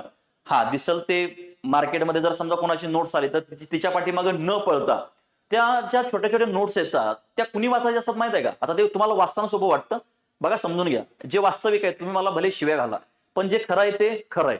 समजून घ्या. काय होतं माहित आहे का? जर समजा एखादा विद्यार्थी नोट्स घेऊन आला तर आपण त्या नोट्स वाचायच्या भानगडीमध्ये पडतो. अरे बाळांनो, त्या नोट्स वाचल्या पाहिजेत, पण त्या नोट्स कुणी वाचायच्या? ज्याचा सगळा अभ्यास झालाय, ज्याला फॅक्च्युअल डेटा माहिती आहे, ज्याला अॅनालिटिकल त्याला माहिती आहे, ज्याच्या कन्सेप्ट क्लिअर आहेत, ज्याने एखादी पूर्व परीक्षा दिलेली आहे, ज्याने एखादी मुख्य परीक्षा दिलेली आहे. आता तो रेग्युलर पुस्तकं वाचून त्याला कंटाळा आलेला आहे, नाही का? सिनियरिटीकडे तो आता झुकत आहे, त्याला बऱ्याच गोष्टी माहिती आहेत, ज्याचं एक्सप्लेनेशन वाचून झालंय, ज्याचा PYQ वरती कमांड आहे, अशा व्यक्तीला ते लवकर समजतं. पण काय होतं की नवीनच अभ्यास करायला सुरुवात केलेल्या मुलांना जर ते वाचायला सुरुवात केलं तर त्याला वाटतं हे वाचणं खूप सोपं आहे. मग त्याला वाटतं की आपला अभ्यास होतोय, आणि ज्यावेळेस त्या नोट्सवरती तो ज्यावेळेस परीक्षेला जातो त्याचा रिझल्ट मात्र 0 येताना आपल्याला दिसून येतो. त्याच्यामुळे त्या नोट्स तुम्ही नक्की वापरा, पण कधी? आपला अभ्यास झाल्यानंतर लास्टला एक रिव्हिजन म्हणून तुम्ही त्याला वाचायला काय हरकत नाही. पण हे कोणाला घेऊ शकतं? हे कोणाला घेऊ शकतं? तर ते म्हणजे फक्त आणि फक्त हे सगळं सोबत करत असताना हे तुम्ही घेऊ शकता. ठीक आहे, म्हणजे सोर्सेस तुमच्याकडे काय पाहिजेत? लिमिटेड पाहिजेत, आणि तुमचं अभ्यास करणं हे अनलिमिटेड पाहिजे. मुद्दा आला लक्षात? सोर्सेस लिमिटेड आणि त्याचा अभ्यास अनलिमिटेड. अनलिमिटेड म्हणजे काही वाचत सुटायचं का? अजिबात नाही. PYQ ला धरून कन्सेप्ट क्लिअर करून analytical, factual, MCQ, practice test हेच द्यायचं आहे. ह्याच्या पलीकडे काहीही करायचं नाही. कळतंय का? फक्त आता काय विषय झालाय माहिती आहे का, की एकदा लोक जर का आजूबाजूचे आपले कोणी अधिकारी झाले तर ते जास्त चढान ओढून सांगतात. कळतंय? काय करतात? जास्त चढान ओढून सांगतात. तसं करायची काही गरज नाहीये. काही विषयांच्यावर तुमची कमांड असणं काय गरजेचं आहे. ओके, हा. इतिहासामध्ये संस्था, चळवळी, व्यक्ती, विचार समजून घेतले नाहीत तर प्रश्न अडकतात. हा, मी तेच सांगतोय मी तुम्हाला. लोकमान्य टिळकांचा अभ्यास केला असता तर लोकमान्य टिळकांनी क्रांतिकारी चळवळीमध्ये काय योगदान आहे हे तुम्हाला कळालं असतं. कॉम्रेड अमृत डांगेंचा तुम्ही अभ्यास केला असता तर तुम्हाला कळालं असतं की त्यांचं कामगार चळवळीमध्ये काय महत्व आहे. सेनापती बापटांच्यावर आयोगानं आता प्रश्न विचारला. 2 वर्षाखाली आयोगानं सेनापती बापटांच्यावर प्रश्न विचारला होता की खालीलपैकी कोणत्या चळवळीमध्ये सेनापती बापटांचा सहभाग आहे? हैदराबाद मुक्ती संग्राम लढा आहे, मुळशी सत्याग्रह आहे, 1942 चलेजाव आंदोलन आहे, संयुक्त महाराष्ट्र चळवळीमध्ये आहे, गोवा मुक्ती संग्राम लढ्यामध्ये ते आहेत, सशस्त्र क्रांतिकारी चळवळीमध्ये ते आहेत. म्हणून तुम्ही व्यक्तिमत्वाचा अभ्यास करा. म्हणून या ठिकाणी संस्था, चळवळी, व्यक्तींचा अभ्यास करा. चळवळ, कामगार चळवळीवर आयोगाने प्रश्न विचारले, शेतकरी चळवळीवर आयोगाने प्रश्न विचारलेले आहेत. संस्था महत्वाच्या आहेत. कुठल्या संस्था? त्या सामाजिक धार्मिक सुधारणा चळवळीवरच्या. आर्य समाज आहे, थिओसॉफिकल सोसायटी आहे, प्रार्थना समाज आहे, मानव धर्म आहे, ज्ञान प्रसारक आहे, प्रार्थना आहे, सत्यशोधक समाज आहे, त्याच्यानंतर आर्य समाज आहे, ब्राह्मो समाज आहे, ब्राह्मो प्रतिनिधी सभा आहे, साधारण ब्राह्मो समाज आहे, ब्राह्मो समाज ऑफ इंडिया आहे. तेच ते. फक्त त्याला काय झालं माहिती आहे का? आता काय होतं की हे सगळं करत असताना आपल्याला थोडाफार काय होतं की स्ट्रेस येतो की काय तेच ते वाचायचं आहे. हे होणं साहजिक आहे बरं का, हे होणं साहजिक आहे. पण जब तक तोडेंगे नाही तब तक छोडेंगे नाही. करून करायचं तर चांगलं करायचं. पुन्हा नाही म्हणायचं आता कसं करायचं तर परफेक्ट करायचं. आला मुद्दा लक्षात? हा, चलो. जर समजून घेतले नाहीत तर प्रश्न अडकतात. पुन्हा तोच मुद्दा, समजून घ्या. काय महत्वाचा मुद्दा? समजून घ्या. समजून घेतल्याशिवाय काहीही होणार नाही. आणि सगळ्यात महत्वाचं काय माहिती आहे का? कोणत्याही विषयाचं जे आहे बघा, समजून घ्या, कोणत्याही विषयाचं किंवा तुम्ही राजे महाराजांचे बघितले असतील. तर ठीक आहे, राजे महाराजांचा विषय सोडून द्या, आपण आपलं उदाहरण घेऊया. छत्रपती शिवाजी महाराज. छत्रपती शिवाजी महाराजांच्या माध्यमातून ज्या पण काही लढाया झाल्या, महाराजांनी ज्या लढायांचं नेतृत्व केलं, ज्या लढाया जिंकलेल्या आहेत, त्यांच्या बाबतीमध्ये एक गोष्ट लक्षात घ्या की महाराजांनी डायरेक्ट लढाया केलेल्या नाहीत, किंवा जगातल्या कोणत्याही योद्ध्याने डायरेक्ट लढाया केलेल्या नाहीये. त्यासाठी पहिल्यांदा प्लॅन केलेला आहे. ठीक आहे, म्हणजे आजूबाजूच्या भागाची टेहळणी केली, शत्रूंची संख्या किती आहे, त्यांच्याकडे हत्यारं कशी आहेत, त्यांचा सेनापती कोण आहे, त्याचं काही वैशिष्ट्य आहे का, किंवा बलाढ्य आहे किंवा काय, कळतंय का. म्हणून सगळ्यात पहिल्यांदा तुमचा प्लॅन खूप महत्वाचा आहे अभ्यासाचा. काय वाचायचं, स्पर्धा परीक्षांच्या मध्ये बाळून एक गोष्ट लक्षात घ्या, to do or not to do, याच्यावरती काय आहे हे सगळं डिपेंड आहे. कळतंय का, म्हणजे काय करायला पाहिजे आणि काय नाही करायला पाहिजे हे देखील तुम्हाला कळणं गरजेचं आहे. अगदी तसंच म्हणजे कोणत्याही योद्ध्याने आजपर्यंत जी पण युद्ध जिंकलेली आहेत, त्यांनी सगळ्यात पहिल्यांदा केलेला आहे तो म्हणजे प्लॅन. त्याच्यामुळे आपल्याला काय महत्वाचं आहे, प्लॅन महत्वाचा आहे. बघा, आपल्याला काय महत्वाचं आहे, प्लॅन महत्वाचा आहे. ओके, आणि मग आता ह्या प्लॅनच्या बाबतीमध्ये सांगायचं झालं तर 1934 ला एम विश्वेश्वरय्या यांनी प्लॅन्ड इकॉनॉमी फॉर इंडिया नावाचं पुस्तक लिहिलं होतं, आणि या पुस्तकामध्ये त्यांनी 2 नारे दिले होते. एक म्हणजे भारताच्या पायाभूत सोयीसुविधांचा जोपर्यंत विकास होत नाही, म्हणजे भारतामध्ये जोपर्यंत भांडवलशाही येत नाही तोपर्यंत, किंवा भारतामध्ये जोपर्यंत औद्योगिकरण होत नाही तोपर्यंत भारताचा विकास होणार नाही. म्हणून त्यांनी एक नारा दिला होता, इंडस्ट्रियलाइज और पेरिश, म्हणजेच काय, औद्योगिकरण करा किंवा नष्ट व्हा. आणि दुसरा नारा होता की प्लॅन और पेरिश, म्हणजे एक तर प्लॅन करा किंवा नष्ट व्हा. म्हणून या आपल्या बॅचचा जर सगळ्यात महत्वाचं जर हत्यार काय असेल तर ते म्हणजे आहे आपला अभ्यासक्रम. काय आहे, अभ्यासक्रम म्हणजे यशाची काय पहिली पायरी आहे. बघा, हे अभ्यासक्रमामुळे काय होतं, एक परीक्षेचा नकाशा तयार होतो, काय वाचायचं आहे काय नाही वाचायचं. एवढं मोठं पुस्तक आहे माझ्याकडे, म्हणजे सगळंच आहे का मला परीक्षेला, माझ्या परीक्षेला महत्वाचं आहे का, अजिबात नाही. दुसरं महत्वाचं म्हणजे प्रश्नपत्रिकेचा पाया या ठिकाणी कळतो, म्हणजे परीक्षेतील प्रत्येक प्रश्न हा अभ्यासक्रमाशी काय असतो, संबंधित असतो. फक्त तो कधी कधी थेट संबंधित असतो, म्हणजे प्रत्यक्ष संबंधित असतो, तर कधी कधी तो काय असतो, अप्रत्यक्ष संबंधित असतो. देन वेळ आणि मेहनतीची बचत होते. बघा, समजून घ्या. म्हणजे जर तुम्हाला माहिती आहे की आपल्याला या भागात जायचं आहे, आता जसं आपल्याला गुगल मॅप जो आहे, तो गुगल मॅप काय करतो, जवळचं लोकेशन दाखवतो, नाही का. म्हणजे थोडक्यात काय की परीक्षेला तुम्हाला जायचं आहे, परीक्षा तुम्हाला द्यायची आहे, तुम्हाला त्या परीक्षेची तयारी करायची आहे, तर त्या परीक्षेचा मॅप तुमच्याकडे असणं गरजेचं आहे, रोडमॅप तुमच्याकडे असणं गरजेचं आहे. म्हणजे वेळ आणि मेहनतीची काय होते, बचत होते. म्हणजे अनावश्यक विषयांच्यावर आपला वेळ वाया जात नाही, आणि जे एक्झाम ओरिएंटेड आहे हे एक्झाम ओरिएंटेड वरच आपला काय होतो, जास्तीत जास्त वेळ जातो, आणि मग आपला रिझल्ट नक्की येतो. योग्य प्राधान्यक्रम. आता हे योग्य प्राधान्यक्रम म्हणजे काय, म्हणजे तुम्ही सिलेबस बघितल्यानंतर तुम्हाला कळतं की आयोगाने जास्त प्रश्न कोणत्या घटकांच्यावरती विचारलेले आहेत. म्हणजेच काय, तर या ठिकाणी असणारे तुमचे जे काही हाय स्कोरिंग टॉपिक आहेत, देन पुन्हा या ठिकाणी असणारे जे काही मीडियम स्कोरिंग टॉपिक आहेत, बघा मीडियम स्कोरिंग टॉपिक आहेत, आणि मग शेवटी जे आहे ते म्हणजे लो स्कोरिंग टॉपिक आहेत. कुठले, लो स्कोरिंग टॉपिक. म्हणजे तुम्हाला कळतं की कशाला जास्त प्राधान्य द्यायला पाहिजे, काय आहे, कशाला प्राधान्य द्यायला पाहिजे, हे तुम्हाला काय कळतं याच्यामध्ये चांगल्या पद्धतीने कळून येतं. बघा, ओके. टॉपरचं गुपित काय, बघा, यशस्वी विद्यार्थी पुस्तकापूर्वी काय करतात, फक्त अभ्यासक्रमाचा अभ्यास करतात. अभ्यासक्रम महत्वाचा आहे. म्हणजे पुस्तक ज्ञान देतं, इथं बघा, पुस्तक ज्ञान देतं, अभ्यासक्रम त्या ज्ञानाला काय करतं, गुणांच्या मध्ये रूपांतरित करतं. म्हणजे तुम्ही पुस्तक वाचा, पुस्तक बघा, फक्त ज्ञान म्हणजे नॉलेज गेन करून उपयोग नाही, कळतंय का. म्हणजे इथं आपल्याला स्पर्धा परीक्षेमध्ये एक गोष्ट किंवा एक भयान वास्तव सांगतो, मुलं ज्ञानी बनतात, ज्ञानी बनू नका. आपण जे केलंय त्याचा रिझल्ट आला पाहिजे, कळलं का. आपण जे करतो ते ज्ञान प्लस रिझल्ट देतो, कळलं का, ज्ञान. आणि सोबतच आपण काय करतो, यशाचा दीप लावतो, ज्ञानदीप, कळतंय का. म्हणजे ह्या गोष्टी आपण काय समजून घेणं गरजेचं आहे. आता बघा, हे तुम्हाला एक गोष्ट सांगायची आहे मला, की आता ही जी बॅच वगैरे जी आहे ही कशी आपण जॉईन करायची आहे किंवा काय, हे मी तुम्हाला सांगतो. बघा, इथे एक गोष्ट लक्षात घ्या, बॅचची काही वैशिष्ट्य सांगतो मी तुम्हाला, आणि मग आपण काय करूया, पुढे जाऊया. आता समजून घ्या, ही जी बॅच तुम्ही जॉईन करणार आहे, सगळ्यात महत्वाचं पोरांचं असतं की ह्याची फी किती आहे. तर समजून घ्या, ह्याची फी आहे 1999 रुपये. किती रुपये, 1999 रुपये. पण ऐका, हे 1999 रुपये मध्ये पण पुन्हा तुम्हाला डिस्काउंट आहे. जर तुम्ही माझ्या नावाचा कोड वापरला, काय माझ्या नावाचा, माझा कोड काय आहे, NAND. बघा, समजून घ्या, सगळं कॅपिटल आहे बरं का, NAND, स्पेस द्यायचा नाही, NAND 10 हा जर तुम्ही कोड वापरला, NAND सगळं कॅपिटल मध्ये आहे, NAND 10 वापरलं तर तुम्हाला इथं 200 रुपये सूट मिळणार आहे. किती रुपये, 200 रुपयाची सूट मिळणार आहे. ठीक आहे. आता तुम्ही म्हणाल की सर ह्या 1999 मध्ये बघा आम्ही काय काय देणार आहे, हा कोड वापरा. दुसरं महत्वाचं आहे ते म्हणजे हे जी बॅच आहे कुठं अवेलेबल आहे, तर ज्ञानदीप अकॅडमीचं ऑल इन वन नावाचं ऍप आहे. काय येतं, ऑल इन वन नावाचं ऍप आहे. ठीक आहे, म्हणजे 1999 रुपये फी आहे. त्याच्यानंतर ऑल इन वन नावाचं इथं ऍप आहे. आता ह्या 1999 रुपये मध्ये बघा म्हणजे 200 रुपये तुम्हाला सूट मिळते. म्हणजे किती होणार, तर ते तुमचे फक्त 1800 रुपये होणार. फक्त किती रुपये होणार, 1800 रुपये. त्या 1800 रुपये मध्ये काय काय मिळणार बघा, हे ऑल इन वन ऍप वरती आहे.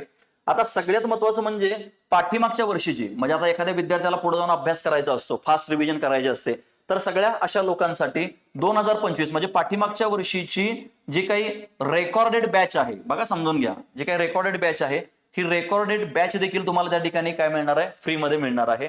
त्याच्यानंतर जे माइंड मॅप आहेत, बघा समजून घ्या, माइंड मॅप हा ज्ञानदीपचे सगळ्यात टॉप आहेत बरं का ते माइंड मॅप. हे माइंड मॅप तुम्हाला व्हिडिओ प्लस ऑडिओ दोन्ही स्वरूपामध्ये काय मिळणार, तुम्हाला याचा ऍक्सेस मिळणार आहे, व्हिडिओ आणि ऑडिओच्या स्वरूपामध्ये.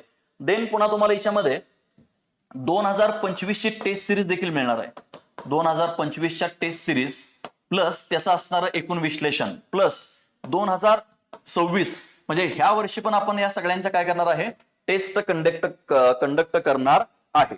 त्याच्यानंतर पुन्हा आता ही जी बॅच आहे, कुठली ही बॅच आपली, ही तलाठी भरतीची काही बॅच आहे, या बॅचच्या बाबतीमध्ये बघा, ह्या बॅचचा एकूण कालावधी जो आहे तो आहे 70 दिवस.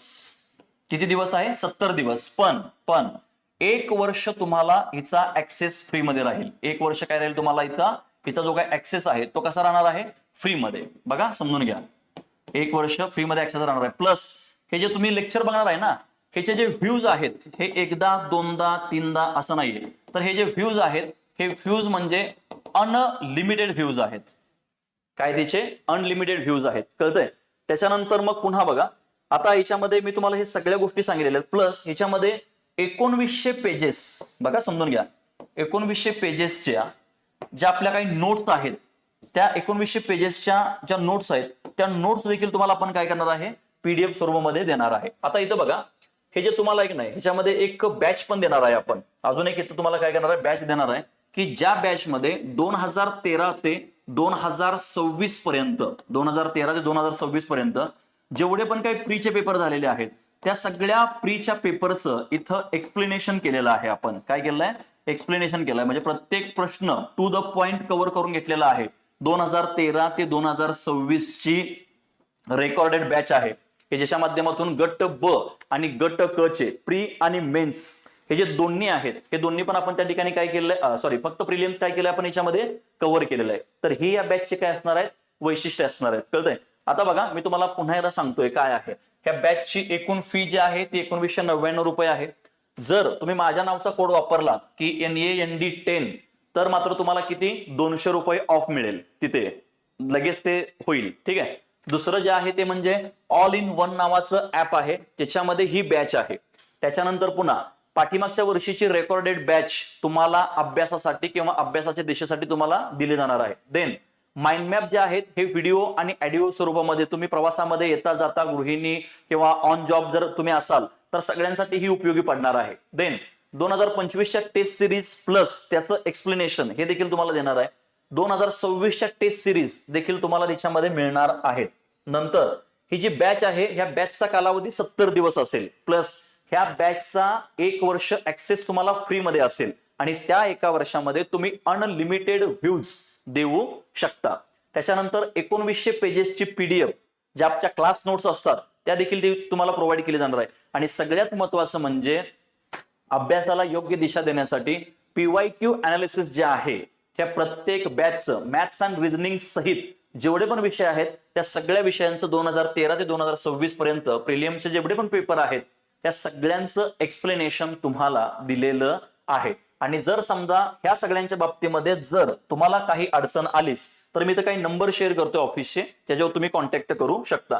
9834 पहिला नंबर आहे बघा इथं, 9834 46 87 10 46 87 10 हा एक कॉन्टॅक्ट नंबर आहे. आणि दुसरा आहे 72 19 बघा 72 19 43 56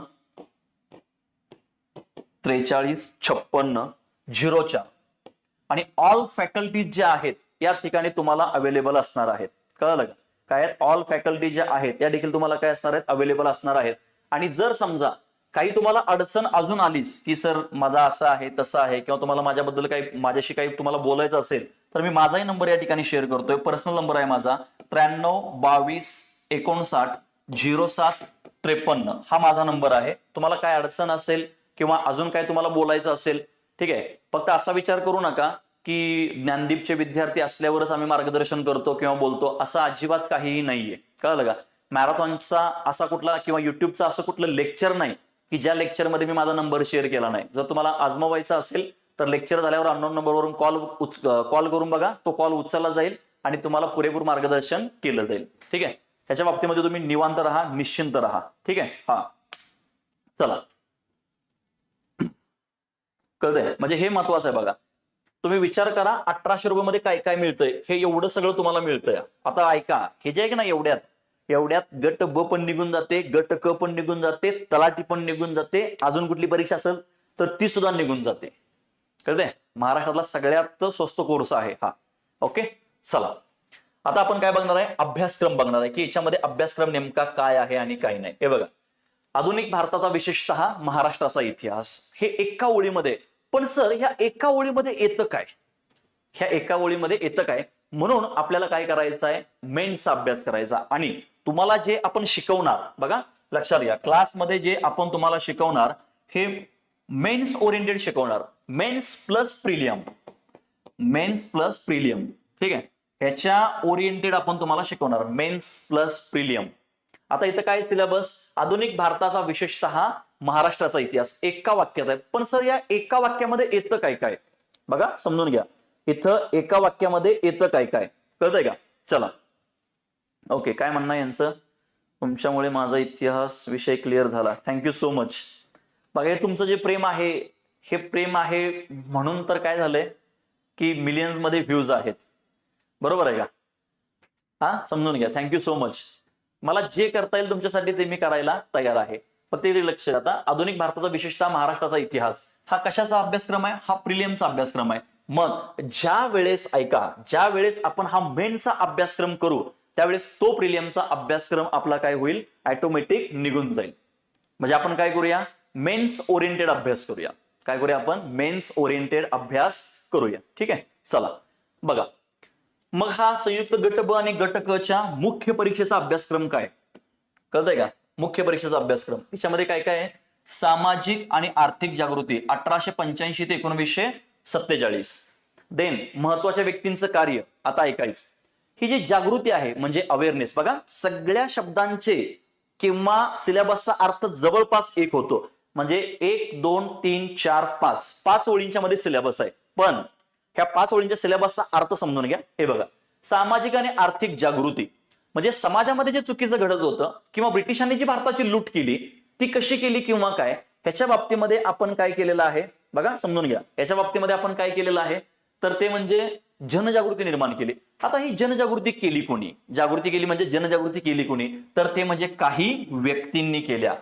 त्याच व्यक्तींना आपण काय म्हणतो, समाज सुधारक म्हणतो. मग या समाज सुधारकांनी आता कसं आम्ही तुमच्यापर्यंत या स्टुडिओच्या माध्यमातून किंवा युट्यूबच्या माध्यमातून आम्ही तुमच्यापर्यंत गेलेलो आहे. आम्ही तुमच्या घरापर्यंत आलोय का, 100% आलोय. अहो तो आम्ही पाक तुमच्या खिशापर्यंत आलोय.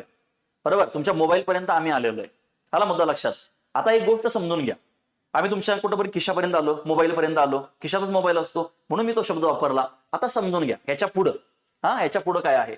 मग हे झालं काय, social media, reels, social media. मग तसं त्यावेळेस सोशल मीडिया होता का, नव्हता. मग त्यावेळेस काय होता, वर्तमानपत्र. मग या लोकांनी यांच्या विचारसरणीचा प्रचार आणि प्रसार कसा केला, वर्तमानपत्रांच्या माध्यमातून. मग वर्तमानपत्र लोकांचे विचार कसे सुधारले, लोकांचे विचार सुधारल्याशिवाय जनजागृती झाली का.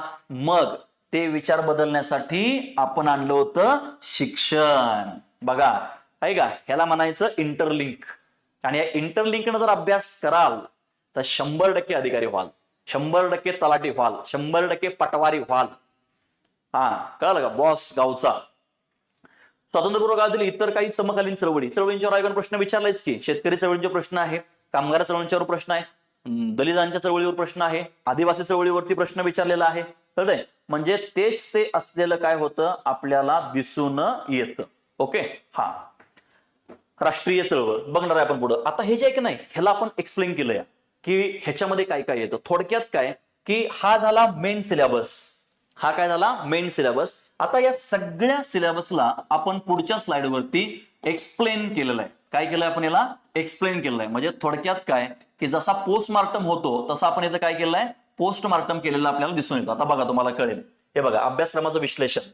मग आता आपण पहिला मुद्दा बघितला बघा, सामाजिक आणि आर्थिक जागृती 1885 ते 1947. ह्याच्यामध्ये काय काय येतं बघा.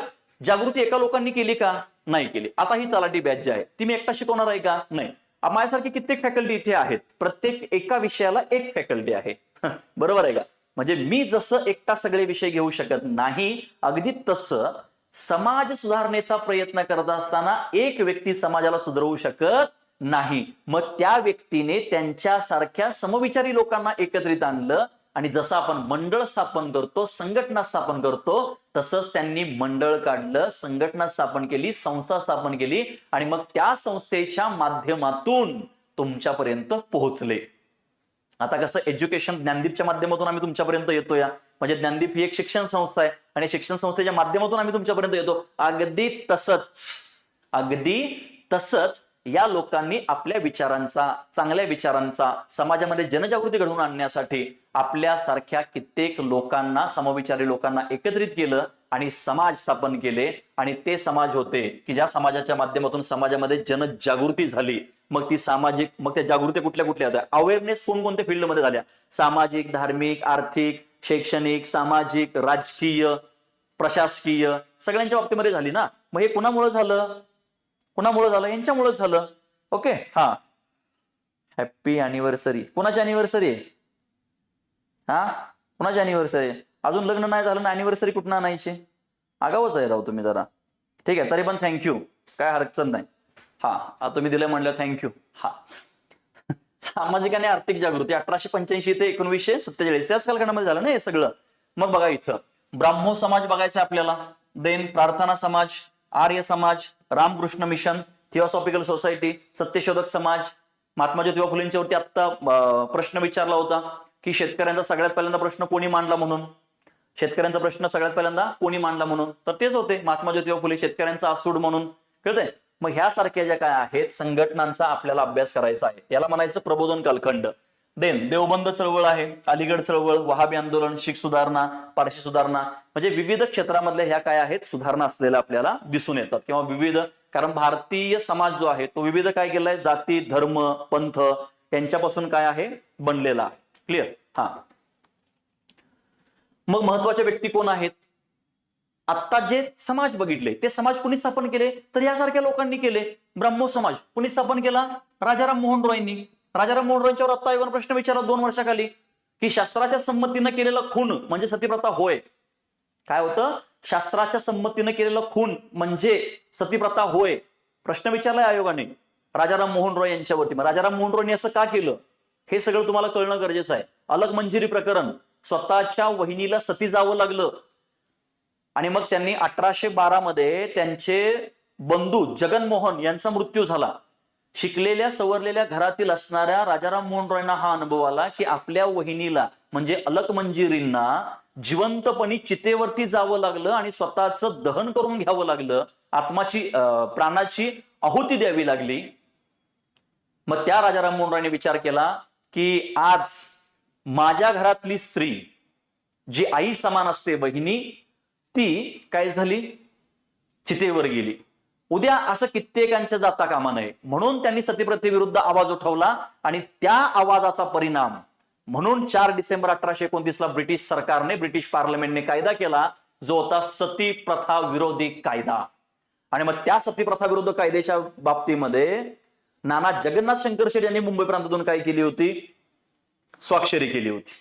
काय आहे, स्वाक्षरी केली होती. ओके.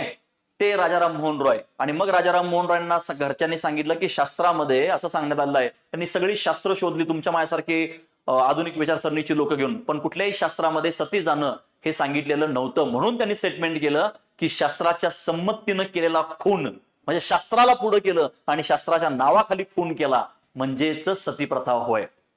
गोपाळकृष्ण गोखले, नामदार गोपाळकृष्ण गोखले, की ज्यांनी ब्रिटिशांनी भारताची जी आर्थिक लूट केली तिच्यावरती मीमांसा केली. लाला लजपत राय, त्यांच्यावरती आयोगाने प्रश्न विचारला होता मध्यंतरी, आता 2 वर्षाखाली, यंग इंडिया या वृत्तपत्रावरती. समजून घ्या, लाल बाल पाल जहाल मधले रवींद्रनाथ टागोर भारताला पहिलं साहित्य क्षेत्रातील नोबेल पुरस्कार, गीतांजली. त्याच्यानंतर महात्मा ज्योतिबा फुले, वारंवार प्रश्न आहे, सत्यशोधक समाज वगैरे. म्हणजे ह्या महत्वाच्या व्यक्ती आहेत बघा की ज्यांनी समाजामध्ये सुधारणा घडवून आणल्या. Doctor B.R. Ambedkar, also known as the father of Indian Constitution and also known as the symbol of a knowledge, doctor Babasaheb Ambedkar. Clear. त्याच्यानंतर पुन्हा इथं सर सय्यद अहमद खान, बॅरिस्टर जिना, दादाभाई नौरोजी, ज्यांनी सगळ्यात पहिल्यांदा ब्रिटिश भारताची कशी लूट करतात, भारताच्या संपत्तीचं कसं अपहरण केलंय हे सगळ्यात पहिल्यांदा त्यांनी त्या ठिकाणी मांडलं. बाळ गंगाधर टिळक, आता रिसेंटली आयोगाने प्रश्न विचारलाय, 2 वेळा प्रश्न विचारलाय. एक क्रांतिकारी चळवळीवर आणि दुसरं म्हणजे 1909च्या कायद्यावरती यांचं स्टेटमेंट. आता म्हणजे रिसेंटली 2 प्रश्न विचारल्यात. महात्मा गांधी म्हणजे खतरनाक विषय. म्हणजे महात्मा गांधी चालले तर ब्रिटिशांना घाम फुटायचा.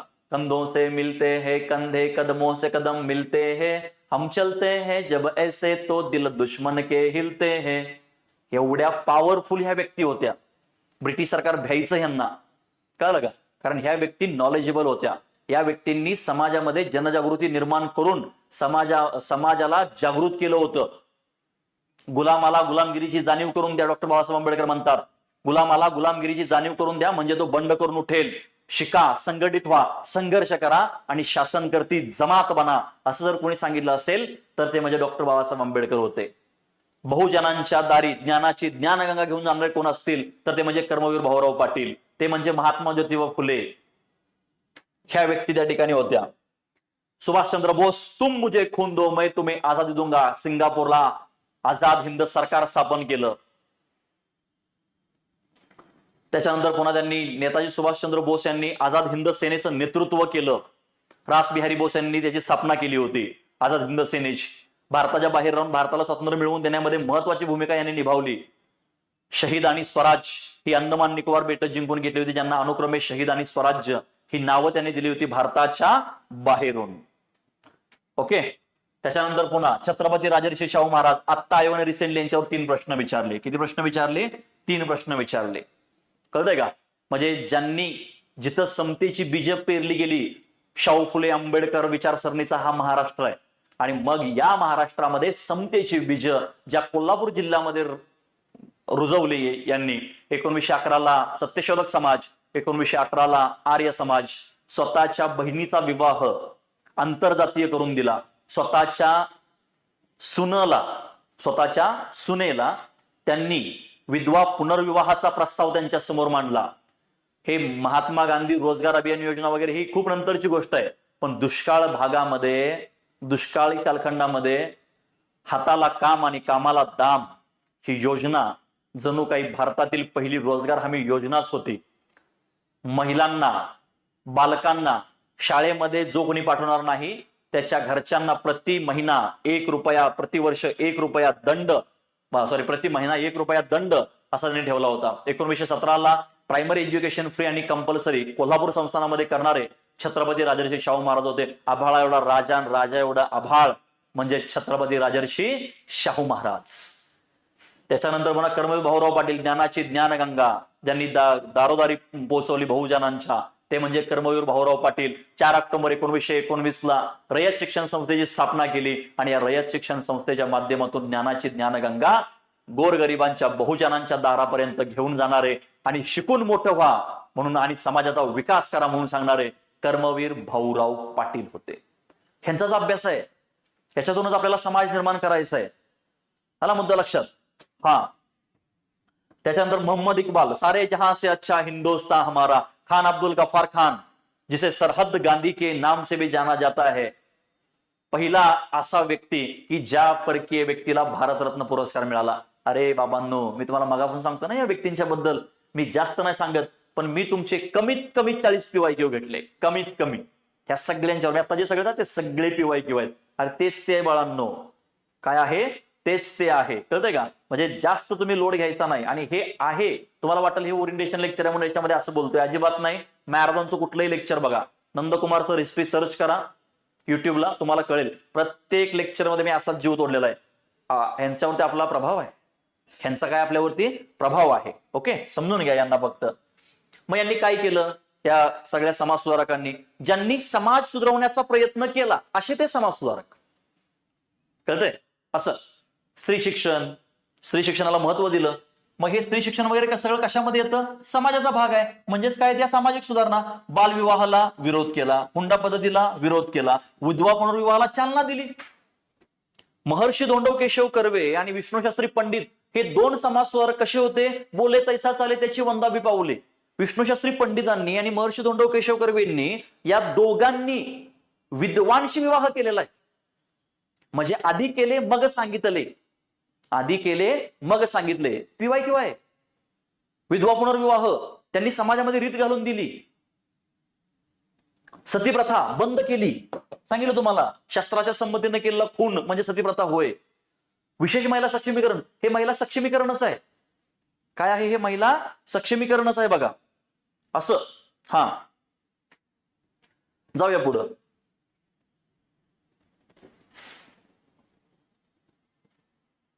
एक मिनिट फक्त. कळतं तुम्हाला? चलो जाऊया पुढं.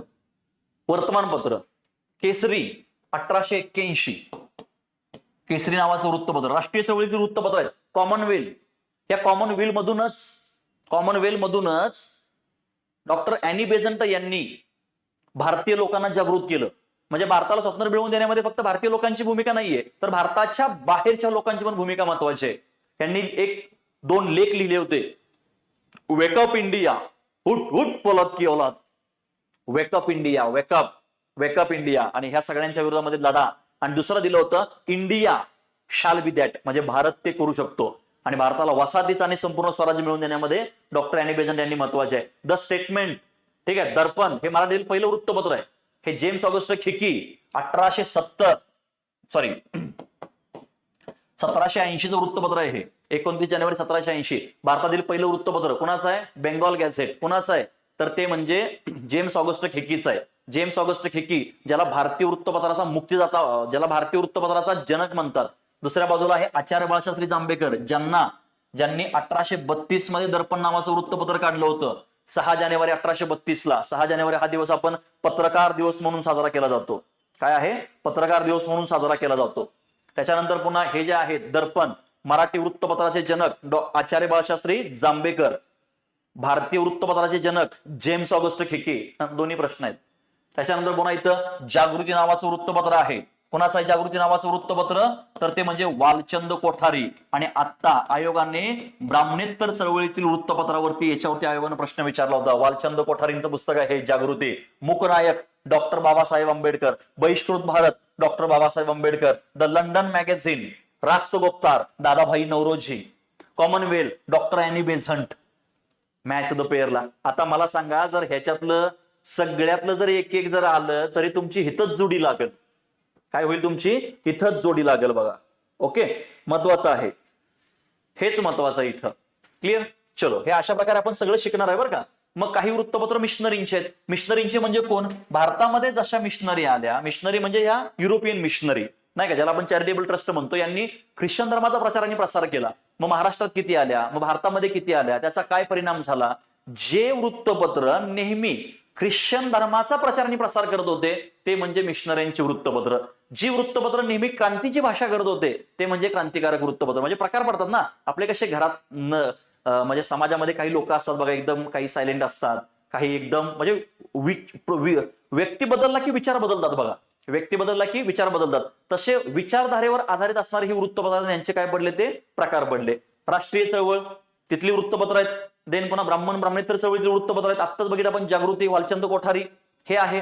तरुण मराठा, विजयी मराठा, हंटर, कळतंय? ते भगवा, ही वृत्तपत्र आहेत ते, आणि ह्याच वृत्तपत्रांच्या वरती आयोग काय करतो, तुम्हाला प्रश्न विचारतं. जास्त याचा लोड तुम्ही घेऊ नका. 1 मिनिट फक्त.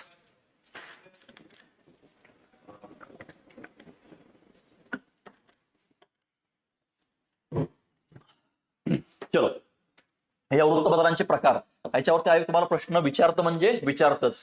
मग शिक्षणामुळे जर वृत्तपत्र वाचायला आली आणि वृत्तपत्र असल्यामुळे शिक्षणाचा प्रचार आणि प्रसार झाला, महत्वाचं आहे.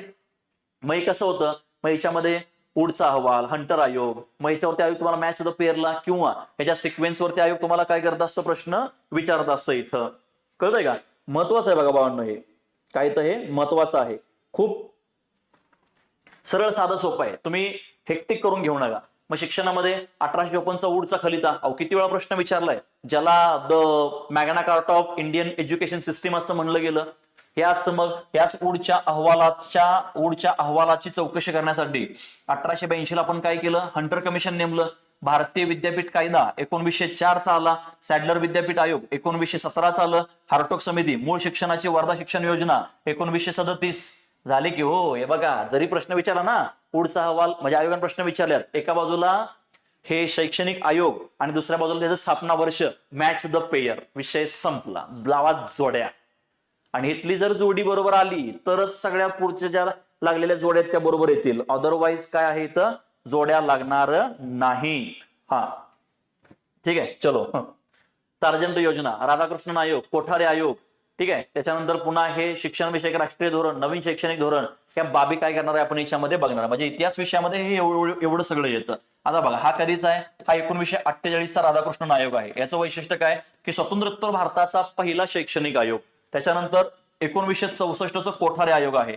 या कोठारी आयोगाच्या शिफारसीवरच 1968ला India first education policy create झाली. कळतंय का, 1968ला समजून घ्या. ह्या सगळ्या बाबी काय करायच्यात आपल्याला बघायच्या आहेत. राष्ट्रीय चळवळीमध्ये काय येतं बघा, राष्ट्रीय चळवळीचा एकूण कालावधी हा 1885 ते 1947 असा इथं आलेला आपल्याला दिसून येतो. आता बघा इथं युट्यूबला पण आपण काही लेक्चर घेणार आहे. युट्यूबला पण यातले काही लेक्चर्स आपण घेणार आहे. थांबा, एक थोडा वेळ थांबा, फक्त 10-15 मिनिटं. मी तुमच्या सगळ्या प्रश्नांची उत्तर देतो, कुणी कुठेही जायचं नाही. ओके, मी तुम्हाला काही गोष्टी मी तुम्हाला सिद्ध करून दाखवणार आहे की जे आपण शिकवणार तेच येणार. म्हणजे याचा अर्थ असा नाही की आपण बाकीचे कोण आहे अशातला काय आपण भाग नाहीये. एक प्रेडिक्शन लेवल असते, त्या प्रेडिक्शन लेवलला धरूनच ते येतं बघा इथं. राष्ट्रीय चळवळ बघा, राष्ट्रीय चळवळीमध्ये काय येतं, काँग्रेस पूर्व राजकीय संघटना येतात. ठीक आहे, बॉम्बे, मद्रास, बंगाल प्रांतामध्ये कोणकोणत्या राजकीय संघटना होता, त्या कशा स्थापन झाल्या, आणि मग ह्या काँग्रेस पूर्व राजकीय संघटनांच्या माध्यमातूनच बाळांनो काँग्रेसची स्थापना झाली. वन नेशन वन पार्टी ही संकल्पना जन्माला आली आणि 1885ला राष्ट्रीय काँग्रेसची स्थापना झाली. आणि हे ज्या काही काँग्रेस पूर्व राजकीय संघटना आहेत त्या 3 प्रांतातल्या खूप महत्वाच्या होत्या. एक म्हणजे बॉम्बे प्रांतातील राजकीय संघटना, दुसऱ्या म्हणजे मद्रास प्रांतातील राजकीय संघटना, आणि तिसऱ्या होत्या त्या म्हणजे बंगाल प्रांतातील राजकीय संघटना. कोणत्या प्रांतातील, बंगाल प्रांतातील राजकीय संघटना. कळतंय, म्हणजे बॉम्बे, मद्रास, आणि मग यातूनच विचार जन्माला आला आणि एकच राष्ट्रीय काँग्रेस नावाची संकल्पना जन्माला आली. मग तिथं त्या काँग्रेसमध्ये 12 घरचे 12 म्हणजे राजकीय नेते वेगळे असणार आहेत. मग त्यांनी संघर्ष चालू केला देशाला स्वातंत्र्य मिळवून देण्यासाठी, लोकांच्या मनामध्ये राष्ट्रवाद निर्माण केला. मग sir, what was the definition of nationalism, राष्ट्रवादाची व्याख्या काय, भारत माझा देश आहे, सारे भारतीय माझे बांधव आहे, म्हणजे राष्ट्रवाद. रतन टाटा एक्सपायर झाले, सगळ्या लोकांनी स्टेटस लावले. याचा अर्थ काय, सीमेवरती जवान शहीद होतात, आपण स्टेटस लावतो, त्यांच्या आत्म्याला चिरशांती लाभो. एखादी खूप मोठी दुर्घटना घडते, भले ती नॅचरल कॅलेमिटी असते, नैसर्गिक आपत्ती असते, त्याच्यामध्ये काही लोकांचा मृत्यू होतो, तरी आपण स्टेटस लावतो, त्यांच्या आत्म्याला देव चिरशांती देव. हे काय आहे, हाच राष्ट्रवाद आहे. म्हणजे राष्ट्राबद्दलची असणारी भावना बघा, समजून घ्या, राष्ट्राबद्दलची असणारी भावना. ठीक आहे. मग काँग्रेसच्या 3 अवस्था, एक पक्ष आहे, 12 घरचे 12 तिथे असणार आहेत, त्याच्यामुळे विचारही वेगळे असणार आहेत, त्याच्यामुळे त्यांच्या 3 अवस्था निर्माण होतात. कोणकोणत्या, मवाळ, जहाल, गांधी युग. बघणार आपण, लय भारी इतिहास आहे. देन राष्ट्रीय काँग्रेसचे अधिवेशन काय आहेत, राष्ट्रीय काँग्रेसचे अधिवेशन, राष्ट्रीय काँग्रेसच्या अधिवेशनावरती आता आयोगाने प्रश्न विचारला होता, मद्रास काँग्रेसच्या अधिवेशनावरती बदरुद्दीन तय्यबजी. उद्या आयोग याच मद्रासच्या अधिवेशनावरती असा प्रश्न विचारू शकतं की राष्ट्रीय काँग्रेसचे पहिले मुस्लिम अध्यक्ष कोण, तर ते बदरुद्दीन तय्यबजी. कुठले होते, मद्रास अधिवेशनाचे. कुठले? मद्रास अधिवेशनाचे. या मद्रास अधिवेशनावरती आयोगानं एकदा मॅच ऑफ द पेअर मध्ये प्रश्न विचारला होता आणि एकदा वन लाईनरला प्रश्न विचारला होता. तेच ते नी तेच ते. फक्त काय करा, जरा व्यवस्थित बघून घ्या सगळं असं. मग समकालीन चळवळी बघा, आता सांगितलं तुम्हाला, कामगार चळवळीवरती रिसेंटली प्रश्न विचारलाय, आदिवासी चळवळी, त्याच्यानंतर दलित चळवळी, कळलं, क्रांतिकारी चळवळींच्या वरती रिसेंटली प्रश्न विचारलाय, शेतकरी चळवळींच्यावर रिसेंटली प्रश्न विचारलाय, महिला चळवळी, म्हणजे महिला चळवळी वेगळ्या नाहीयेत, तर ह्या सगळ्या कालखंडामध्ये ज्या महिला मुवमेंट्स मध्ये आल्या त्यांचा फक्त आपल्याला काय करायचा आहे, एक आढावा घ्यायचा आहे. इतर महत्वाचं, ब्रिटिशांची आर्थिक नीती कशी आहे, त्यांचे महत्वाचे चार्टर ऍक्ट काय आहेत. मग असे बघा, पुन्हा तेच ते मुद्दे येतात.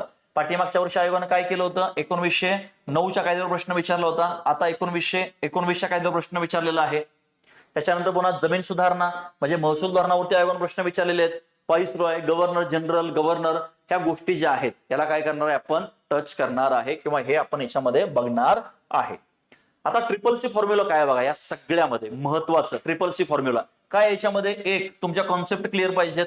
दोन, तुम्हाला त्या कॉन्सेप्टच्या माध्यमातून प्रीला काय येणार आहे आणि मेन्सला काय येणार आहे, मेन्सला कसा प्रश्न निर्माण होऊ शकतो याची तुमच्या मनामध्ये क्युरिओसिटी निर्माण झाली पाहिजे. म्हणजे तुम्ही ऐका, हे बघा, एक, तुम्ही या ठिकाणी सिलेबस जो आहे हा सिलेबस तुमचा चांगला पाहिजे. सिलेबस तुमचा असेल तर तुम्हाला नेमकं काय वाचायचं काय नाही कळतं आणि तुमच्या कॉन्सेप्ट क्लिअर होतात. कॉन्सेप्ट क्लिअर झाल्या की मग तुम्ही काय करता, इथं कॉन्सेप्ट क्लिअर झाले की मग तुम्ही पीवायक्यू बघणार. पीवायक्यूच्या माध्यमातून मग तुम्हाला कळणार की प्रिलिम्सला काय येणार आहे आणि मेन्सला काय येणार आहे. मग तुम्हाला इथं कळतं, म्हणजे ऑटोमॅटिक कळतं बरं का, ते अभ्यास करताना त्या गोष्टी ज्या आहेत त्या गोष्टी त्या ठिकाणी आपल्याला इथं येतं बघा. हा, ओके. हा, मग तिथं पुन्हा काय होईल, तुमचं कनेक्शन तुम्हाला कळलं पाहिजे. कुठलं कनेक्शन कळलं पाहिजे, प्रिलिम्सला काय आहे आणि मेन्सला काय आहे. समजा एखादा टॉपिक जो प्रिलिम्सला आहे तोच मेन्सला वेगळ्या अँगलने कसा विचारलाय, म्हणजे प्रेडिक्शन लेवल तुम्ही लावणं गरजेचं आहे. म्हणजेच तुमची काय वाढली पाहिजे, क्युरिओसिटी वाढली पाहिजे की कशा लेवलचा प्रश्न येऊ शकतो प्रिडिक्शनच्या माध्यमातून. आता याचं एक तुम्हाला उत्तम उदाहरण सांगतोय ट्रिपल सी फॉर्म्युलाचं. म्हणजे कॉन्सेप्ट महत्वाचे आहेत, कनेक्शन लागणं गरजेचं आहे प्रिलिम्स मेन्सचं, आणि मग तुमची क्युरिओसिटी वाढणं गरजेचं आहे. क्युरिओसिटी म्हणजे काय की प्रिडिक्शन वाढली पाहिजे. चला, आता आयोगानं प्रश्न बघा, मी तुम्हाला मगाशी काय म्हणलं की कामगार चळवळीवरती आयोगानं अध्यक्षांच्यावर प्रश्न विचारलाय. मग विद्यार्थी म्हणून त्यांना अभ्यास करणं गरजेचं आहे की कामगार चळवळीशी कोण कोण व्यक्ती संबंधित आहेत की ज्या हायलाइटेड आहेत. मग त्याच्यामध्ये कॉम्रेड अमृत डांगे आहेत, मग त्यांचा अभ्यास करणं गरजेचं आहे. आयोगानं ह्याच्या आधी सेनापती बापटांच्यावर प्रश्न विचारलेला आहे, मग आता डबल विचारू शकतं. म्हणजे जर समजा एकदा आयोगाने एखाद्या पर्सनॅलिटीवर जर प्रश्न विचारला असेल तर त्या पर्सनॅलिटीचा 100% तुम्ही अभ्यास करणं गरजेचं आहे आणि हेच महत्वाचं आहे. काय आहे, हेच महत्वाचं आहे इथं. ओके, चलो बघा, मग इथं एकच प्रश्न कसा वेगळ्या अँगलने विचारलाय बघा, समजून घ्या. हे बघा, हा कधीचा प्रश्न आहे, राज्यसेवा मुख्य 2024, गट ब प्रिलिम्स 2024 आणि संयुक्त गट क 2018. हे फक्त मी 3च नमुने घेतलेत. या टॉपिक वरती बरेच प्रश्न आहेत, फक्त मी तर 3 घेतलेत की तुम्हाला दाखवण्यासाठी की कॉन्सेप्ट क्लिअर करा. आता कॉन्सेप्ट ह्याच्यामध्ये काय असणार आहे बघा, हे बघा, इथं काय आहे, इंडियन असोसिएशन, इथं काय आहे, इंडियन असोसिएशन, इथं काय आहे, इंडियन असोसिएशन. म्हणजे तुमची कॉन्सेप्ट आहे काँग्रेस पूर्व राजकीय संघटना. आता बघा याच्यावर कसा प्रश्न विचारलाय, इथं काय विचारलंय, पहिले सेक्रेटरी, इथं काय विचारलंय, पहिले सचिव. सचिव म्हणजे सचिव आणि सेक्रेटरी एकच. आणि इथं विचारलंय की कोणती विधानं बरोबर आहेत. काय आहेत, कोणती विधानं बरोबर आहेत. कळतंय का, बघा कसं आहे, तोच तो प्रश्न. आता हे जे आहे बघा, समजून घ्या, हे जे आहे त्याला म्हणायचं multiple question, multi statement question आहेत आणि हे वन लाईनर आहेत. कळतंय का, म्हणजे बघा समजून घ्या, बघा इथं काय नाही, बाबू शिशिर कुमार घोष, आणि इथं बघा शिशिर कुमार घोष आहे का, हे नाव इथलं आहे आणि हे नाव इथलं आहे. म्हणजे जो प्रश्न राज्यसेवा मुख्यला आहे तोच प्रश्न पुन्हा गट ब ला आहे, तोच प्रश्न पुन्हा गट क ला आहे रे बाळांनो. तेच तेच ते, फक्त इथं विचारण्याची पद्धत वेगळी, इथं विचारण्याची. तिन्हीमध्ये एक गोष्ट कॉमन आहे, इंडियन असोसिएशन. जर आयोग एखाद्या घटनेवर एवढे प्रश्न विचारत असेल तर विद्यार्थ्याचं कर्तव्य बनतं की इंटरनेट असेल, पुस्तक असेल, पीवायक्यू अनालिसिस असेल, एक्सप्लेनेशन असेल, जी माहिती मिळेल त्या इंडियन असोसिएशन बद्दल ती एका पानावरती लिहिणं गरजेचं आहे आणि ते पान परीक्षेच्या आधी वाचणं गरजेचं आहे. कळतंय, प्री आणि मेन्स असं. बघा दुसरं उदाहरण सांगतो तुम्हाला, departmental PSI 2022, group C prelims November 2022 आणि राज्यसेवा मुख्य परीक्षा 2024. तेच ते. इथं एक शब्द आहे बघा, की ब्रिटिशांच्या काळामध्ये अणुउद्योगीकरण म्हणजे काय, ज्याला आपण इंग्लिशमध्ये डिइंडस्ट्रियलायझेशन असं म्हणतो. देन पुन्हा इथं अणुउद्योगीकरण म्हणजे काय, आणि इथं आता अणुउद्योगीकरण हा शब्द न विचारता अणुऔद्योगिकरणाची व्याख्याच अशी आहे की ब्रिटिशांच्या भारतात येण्याने भारतातील छोट्या मोठ्या उद्योगधंद्यांचा व हस्तकलांचा ऱ्हास होणे म्हणजेच अणुऔद्योगिकरण. आणि मग इथं विचारला भारतीय हस्तकलेच्या ऱ्हासाची कारणं काय, आणि भारतीय हस्तकलेचा ऱ्हास म्हणजेच अणुऔद्योगिकरण. म्हणजे आयोग कधी कधी तेच शब्द वेगळ्या, म्हणजे अर्थ तोच, फक्त जे शब्द आहेत ते मात्र वेगळे आहेत. बघा ते काय आहेत, शब्द मात्र वेगळे आहेत. कळतंय आहे का नाही गंमत, तेच ते नी तेच ते असं. हा मग ट्रिपल आर फॉर्म्युला काय सांगतो, वाचायचं. बघा फॉर्म्युला काय सांगतो, काय करायचं, छानसं वाचायचं. मग सर सगळं वाचू, अजिबात नाही, सिलेबस धरूनच काय असेल ते. सिलेबस सगळ्यात मोठं हत्यार आहे आपलं. काय आपलं सिलेबसच सगळ्यात मोठं हत्यार आहे. देन रिमेंबर, ते आठवण्याचा प्रयत्न करा आणि त्यालाच पुन्हा काय करा, वारंवार रिव्हिजन द्या. मग सर ही रिव्हिजन म्हणजे काय हो, मग रिव्हिजन म्हणजे तुम्ही काही नोट्स बनवल्या असतील किंवा काही गोष्टी तुम्ही हायलाइट केल्या असतील किंवा काही प्रश्न तुम्ही पुन्हा पुन्हा आलेलंच पाहिलं असेल, त्याला पुन्हा पुन्हा पाहणे, रिव्हिजन. काय करणे, रिव्हिजन म्हणजे वारंवार त्याला पाहणे वेगवेगळ्या अँगलने. आता बघा इथं कसं आपण वेगवेगळ्या अँगलने बघितलं, एकच कन्सेप्ट आहे सगळीकडे, कुठली, अणुउद्योगीकरण. इथं पण एकच कन्सेप्ट आहे, काँग्रेस पूर्व राजकीय संघटना. कन्सेप्ट एक आहे पण तिला विचारले जाणारे जे प्रश्न आहेत ते वेगवेगळे आहेत.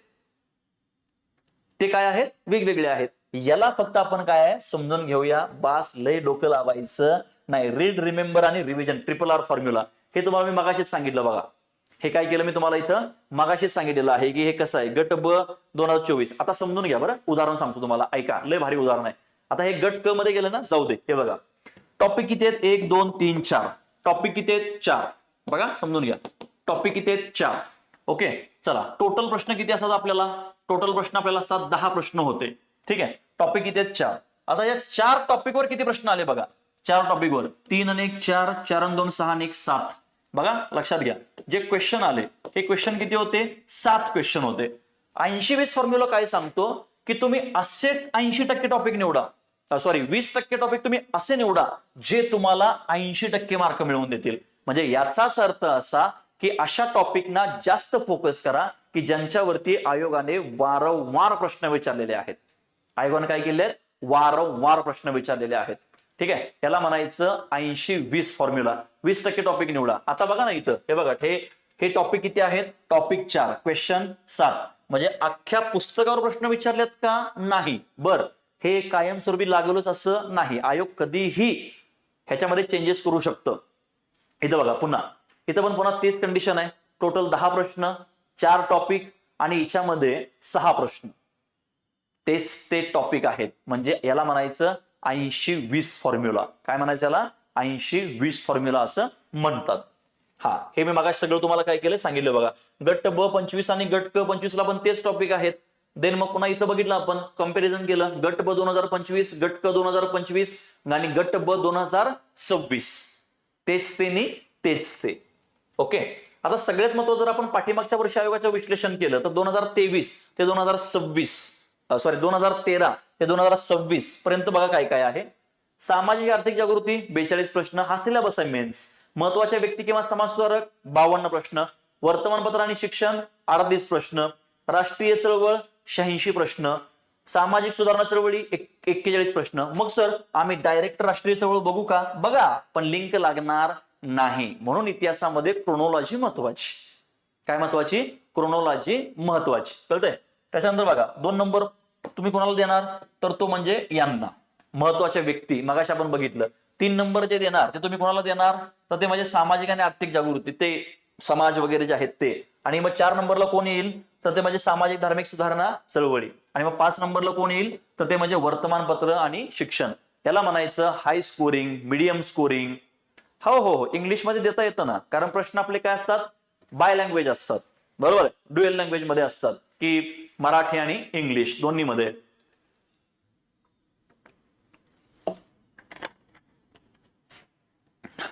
ठीक आहे, चलो असं आहे. मग सर आता रेफरन्स काय वाचायचे. आता बघा विषय असा आहे की एवढ्या कमी कालावधीमध्ये आपल्याला हे एवढे सगळे मी आता जे रेफरन्स सांगल ते करणं शक्य नाही. त्याच्यामुळे ज्ञानदीपने तुम्हाला जे माइंड मॅप ऑडिओ व्हिडिओ स्वरूपात दिलेले आहेत, लाईन टू लाईन वाचून दाखवलेले. प्रवासामध्ये किंवा कुठं काम करत असताना जर तुम्ही तिकडे लक्ष देऊन जरी तुम्ही ऐकलं तरी देखील बाळांनो तुमचे 100% मार्क वाढणार आहेत. कळतंय का? Mind map. म्हणून तर ते काय केलं माहितीये का, म्हणजे आदरणीय महेश शिंदे सरांनी त्यालाच प्रायोरिटी दिली. कशाला? माइंड मॅपला. बरोबर आहे का? कशाला? माइंड मॅपला. आणि हे माइंड मॅप तुम्हाला दोन्ही स्वरूपामध्ये आहेत. म्हणजे कसं, ज्याला व्हिडिओ बघायचा आहे त्यांना व्हिडिओ पण अवेलेबल आहे, आणि ज्यांना फक्त ऐकायचं आहे त्यांना ऑडिओ अवेलेबल पण आहे ते. ठीक आहे, व्हिडिओ अवेलेबल पण आहे आणि दुसऱ्या बाजूला काय आहे ते ऑडिओ अवेलेबल पण आहे. म्हणजे हे महत्वाचं आहे बघा. अशा प्रकारे तुम्हाला काय आहे की हे दिलेलं आहे. म्हणजे आता मी जे काही तुम्हाला सांगाल हे रेफरन्स बुक वगैरे वाचणं, हे एवढं ह्या 70 दिवसामध्ये वाचणं पॉसिबल नाही. आता समजून घ्या, हे जे स्टेट बोर्ड्स आहेत किंवा हे जे काही पुस्तकं आहेत ह्यांचा ऑलरेडी डेटा आपण तो त्या पीपीटी मध्ये घेतलेला आहे. ज्या आपण तुम्हाला जे काही आपण प्रोव्हाइड करणार आहे त्याच्यामध्ये आपण हे सगळा कंटेंट घेतलेला आहे. कळलंय? आणि जो परीक्षे दृष्टीनं महत्वाचा आहे. सो हे काय आता बघा, मी म्हणजे जे आहे ते मी तुम्हाला क्लिअर सांगतो की ह्याचा सिलेबस आपण कंप्लीट करू. काय करू आपण? सिलेबस कंप्लीट करू. पण हे जे रेफरन्स बुक जर तुम्ही वाचायला घ्याल आणि जर तुम्ही फक्त तलाठीसाठी अभ्यास करत असाल तर हे उरकणार नाही. मग त्यासाठी पर्याय काय? त्यासाठी पर्याय असा आहे की तुम्हाला बघा, मग हे तुम्हाला जर सिलेबस किंवा हे रेफरन्स बुक जर तुम्हाला कव्हर होत नसतील तर त्याला ऑप्शन काय? तर एक, क्लास महत्वाचा. क्लासमध्ये शिकवत असताना तुम्हाला मी रनिंग नोट्स देतोय, प्लस जे तुम्हाला मी क्लासमध्ये शिकवलेलं आहे त्याच पीडीएफ तुम्हाला काय करून देतोय? मी अवेलेबल करून देतोय. म्हणून तुमचा वेळ वाचवण्यासाठी आपण काय केलंय, 2013 पासून ते 2025 पर्यंत काय केले आहेत, तर ते जे काही रेकॉर्डेड बॅच आहे कशाची? PYQ ची. म्हणजे एक अप्रोच तुमचा या ठिकाणी काय होईल? बिल्ट होईल. आता समजा कसं होतं की शिकवत असताना आपण गडबड करत नाही. म्हणजे इथं कसं, कोणी आर्ट्स वरून येतं, कॉमर्स वरून येतं, इंजिनिअरिंग वरून येतं. म्हणजे काही लोकांचं BBA झालेलं असतं, MBA झालेलं असतं, काही लोकांचं बरेच वर्ष शिक्षण सुटलेलं असतं, पण त्यांच्या मनामध्ये कुठेतरी जिद्द असते किंवा कुठेतरी एक स्पार्क असतो की चला आपण काय करूया, जरा स्पर्धा परीक्षा देऊन बघूया. मग त्या सगळ्या लोकांना कळावं म्हणून आपण काय करत असतो, एकदम असं बेसिक पासून जात असतो. पण काही विद्यार्थ्यांचा जर अभ्यास झाला असेल किंवा 1-2 वर्ष गॅप पडला असेल की ज्यांना थोडंफार माहिती आहे, अशा लोकांना पुढे जाऊन अभ्यास व्हावा म्हणून तुम्हाला सोबतच काय केले आहे, पाठीमागच्या वर्षीची एकदम डिटेलमध्ये रेकॉर्डेड बॅच देखील त्या ठिकाणी काय केले, दिलेले. कळतंय का? म्हणजे ह्या सगळ्या गोष्टींची खबरदारी आपण घेतलेली आहे. म्हणजे गृहिणीपासून ते नोकरदारांच्या पर्यंत आणि त्याच्यामध्ये विद्यार्थी जे आहेत त्या सगळ्यांचा काय केलाय आपण इथं विचार केलेला आहे. ओके, चल. मग हे पुस्तक आहेत बघा, हे महाराष्ट्राच्या बाबतीमध्ये 2 पुस्तकं आहेत. देन पुन्हा हे 11वीचं स्टेट बोर्ड आहे, हे सगळ्यात खूप महत्वाचं आहे. याला धरूनच काय करतं, स्टेट बोर्डला धरूनच आयोग तुम्हाला इथं प्रश्न विचारत असतं असं. हे बघा, हे 8वीचं जुनं आहे आणि हे 8वीचं नवीन. ह्यातला जो डेटा आहे ना, आपल्या ज्या क्लास किंवा मी तुम्हाला जे शिकवणार आहे त्या शिकवण्यामध्ये NCERT सहित जे स्टेट बोर्ड आहेत आणि तिच्यामधला जो फॅक्च्युअल डेटा आहे, जो एक्झामच्या दृष्टिकोनातून महत्वाचा आहे, ते सगळे त्याच्यामध्ये ऍड केले आहेत. त्याच्यामुळं हे स्टेट बोर्ड तुम्ही नाही वाचले तरी देखील काय होईल, तुम्हाला ते चालेल. कळतंय? नाही वाचलं तरी चालेल, काय अडचण नाही. स्ट्रॅटेजी काय पाहिजे बघा, सगळ्यात महत्वाचं, मनात पण परंतु किंवा याला थारा नको. डायरेक्ट एक घाव 2 तुकडे झाले पाहिजेत.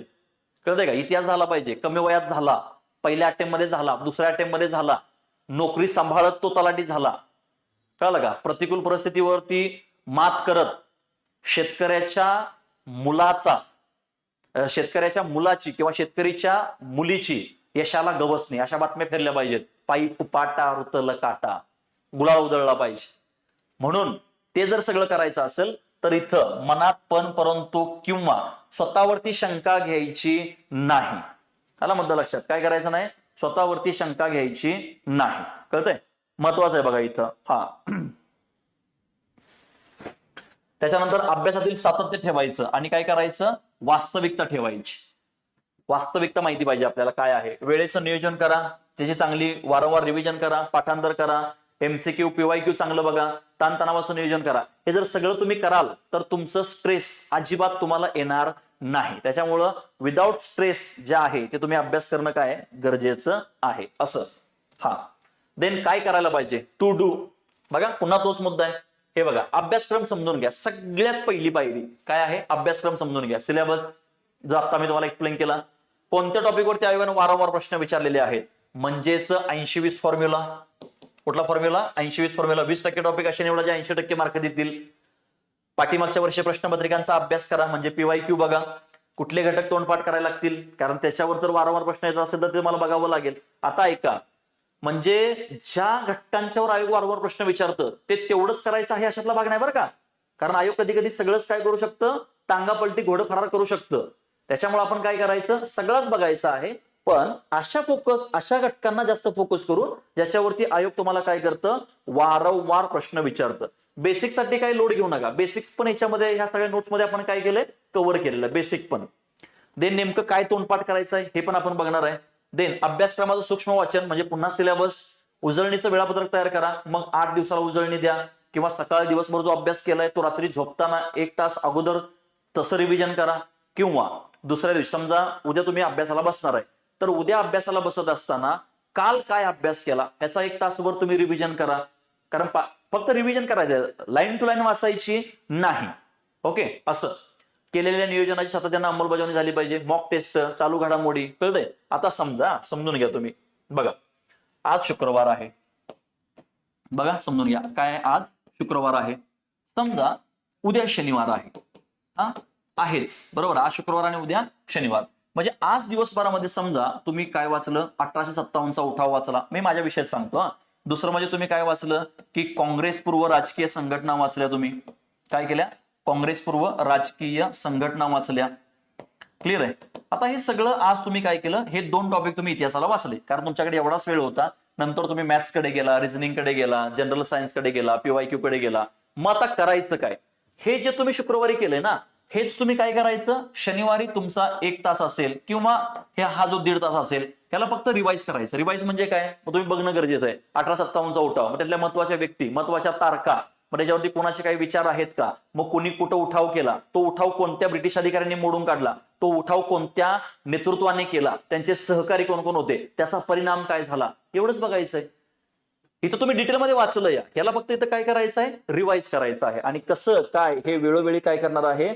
आपण इथं अभ्यास करणार आहे. ओके, ओके, चलो.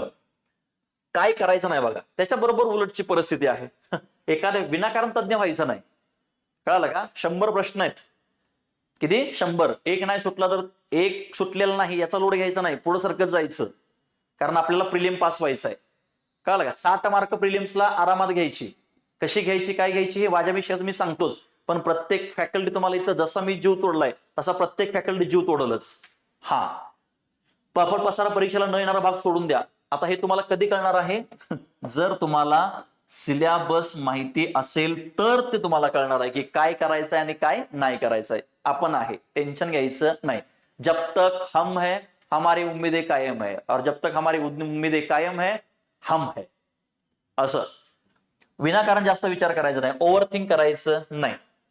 पुन्हा तोच मुद्दा, अभ्यासक्रम समजून घ्या, PYQ बघा, आयोगाचा प्रश्न विचारण्याचा कल बघा. मगाशी आपण बघितलं बघा, अनौद्दीकरण म्हणजे संकल्पना एकच, किंवा इंडियन असोसिएशन, संकल्पना एकच आणि त्याच्यावरती विचारण्याचा जो अँगल आहे, कल म्हणजे काय, अँगल मात्र वेगवेगळे आहेत. कोणती ठराविक प्रकरण अभ्यासणे म्हणजे पुन्हा 80-20, वारंवार येणाऱ्या प्रश्नांची टक्केवारी पुन्हा 80-20, एखादा तोच तो प्रश्न वेगळ्या अँगलने म्हणजेच प्रश्न विचारण्याचा कल कसा आहे.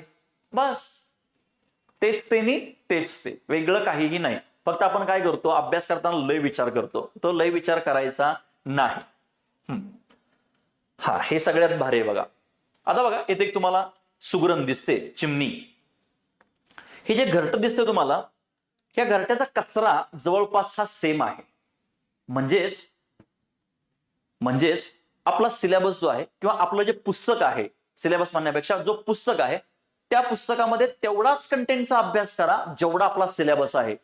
म्हणजे ह्या चिमणीनं कसं हे घर बांधायला एक विशिष्ट कचरा आणलेला आहे, अगदी तसंच आपलाही अभ्यास हा नीट नेटका पाहिजे. तो पण कसा, सिलेबसला धरून. पुस्तक आहे म्हणून वाचत सुटायचं नाही. त्या पुस्तकातलं आपल्याला परीक्षेला येणारा सिलेबस किती आहे हे बघून घ्यायचं. बरं मला सांगा, हे घरटं एका दिवसात झालंय का? नाही, तिने भरपूर कष्ट घेतल्यात. मग तसं तुमच्यामधला कष्टाळूपणा पण पाहिजे. मला सांगा, येणाऱ्या भविष्यासाठी आणि स्वतःसाठी हिनं हे केलेलं आहे, म्हणजे हिच्यावरती जबाबदारी आहे, या चिमणीवरती येणाऱ्या पिल्लांची वगैरे. तसं तुमच्यावरती पण तुमच्या फॅमिलीची काय आहे, जबाबदारी आहे. त्याच्यामुळे तुम्ही जबाबदारीनेच अभ्यास करायचा. आणि सगळ्यात महत्वाचं म्हणजे चिकाटी सोडायची नाही. काय करायचं नाही, चिकाटी सोडायची नाही. आला मुद्दा लक्षात? म्हणजे ह्या सगळ्या गोष्टी काय आपल्याला कळणं गरजेचं आहे. आणि अशा पद्धतीनं आपण काय केलेलं आहे, इथं हे जे काही PYQ आहेत, आपले जे काही रेफरन्सेस आहेत आणि revision is equal to success, इथपर्यंत आपण पोहोचू शकतो. ओके, मी बघा आता आपलं इथं झालेलं आहे. मी तुम्हाला काय करतो, इथं पुन्हा एकदा सांगतो. बघा हे सगळं काय करतो मी तुम्हाला पुन्हा एकदा सांगतो. इथं ह्या ज्या PYQ ची सॉरी, ही जी काही तलाट्याची बॅच आहे ही 1999 रुपयाला आहे. पण जर तुम्ही माझा कोड वापरला NAND10 NAND कॅपिटल, स्पेस द्यायचा नाही, लगेच लागून 10, हे तर तुम्हाला 200 रुपये डिस्काउंट. आता ह्या 1999 मध्ये मिळणार काय, किंवा हे कुठं आहे बॅच, तर ज्ञानदीप अकॅडमीची ऑल इन वन नावाचं ऍप आहे, त्याच्यावरती ही बॅच आहे. रेकॉर्डेड बॅच तुम्हाला अवेलेबल करू दिली जाणार आहे. माइंड मॅप ऑडिओ आणि व्हिडिओ स्वरूपामध्ये आहे. पाठीमागच्या वर्षीच्या टेस्ट सिरीज प्रॅक्टिससाठी तुम्हाला दिलेल्या आहेत. देन 2026 ला आपण तुमची टेस्ट पण घेणार आहे. देन पुन्हा ही बॅच जी आहे, बॅचचा कालावधी 70 दिवस असणार आहे. त्याच्यानंतर पुन्हा 1 वर्ष हिला तुम्हाला फ्री ऍक्सेस आहे. हिला अनलिमिटेड व्ह्यूज आहेत. आणि सगळ्यात महत्वाचं 2013 ते 2026 प्रिलिम्स पेपर जे आहेत ह्याच्या एक्सप्लेनेशनची बॅच तुम्हाला दिलेली आहे.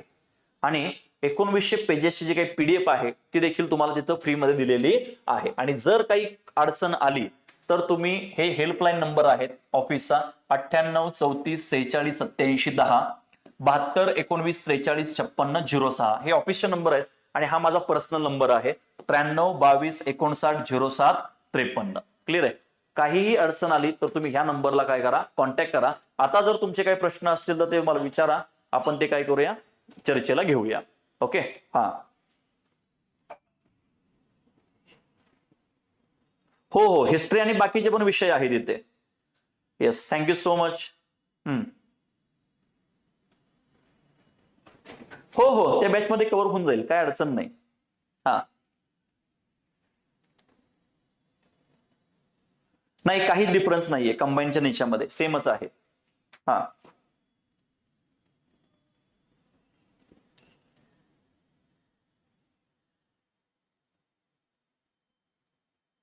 हो हो, नाही नाही, ऐका, ते तुम्ही नाशिक ब्रांचला आहात ना, मला फोन करा, मी सांगतो तुम्हाला, टेन्शन घेऊ नका, मी आहे. मला कॉल करा, मी नंबर दिलाय बघा इथं. हा हा, हे सगळे माइंड मॅप दिले जाते तुम्हाला, history, polity, geography, economic, general science सगळं. हो, पूर्ण बॅच 1999 मध्ये आहे. पण कोड वापरला, जर तुम्ही जर कोड वापरला NAND10 NAND10 वापरला तर ती बॅच 1700 रुपयाला डायरेक्ट, 1800 रुपयाला असं. हो, नोट्स मिळतील ना, नोट्स पण मिळतील, काही अडचण नाही. ही बॅच लाईव्ह प्लस रेकॉर्डेड असणार आहे. ज्याला लाईव्ह जॉईन करता येईल त्यांनी लाईव्ह जॉईन करा, आणि ज्यांना लाईव्ह जॉईन करता येत नाही त्यांनी रेकॉर्डेड बघा, आणि जे लाईव्ह मध्ये आहे तेच पुढे रेकॉर्ड आहे असं. हा हो, प्रिलिम्स आणि मेन्सला जवळपास सिलेबस सेमच असतो, काय अडचण नाही. नाही नाही, सेम आहे, सेम आहे, सेम सेम, कारण हे MPSC कडे आलं ना. कारण आणि जर समजा जर सिलेबस वगैरे वेगळा असता तर आयोगानं असं नोटिफिकेशन काढलं असतं की आता सिलेबस मध्ये काय काय आहे ते, कळलं का, असं आहे ते. हा हो, टेस्ट आहेत ना. आणि काय केलंय आता, जसं आपण शिकवत जाणार तशा त्या टेस्ट होणार नाही का. त्याच्यामुळे काय केलंय की जर तुमचा अभ्यास जर झाला असेल आणि जर तुम्ही ही बॅच घेताय तर तुमच्या पाठीमागच्या वर्षी टेस्ट सिरीज तुम्हाला फ्रीमध्ये दिलेत विथ एक्सप्लेनेशन. हा, हिचा ड्युरेशन ह्या बॅचचा आहे, ही बॅच 70 दिवसांची आहे.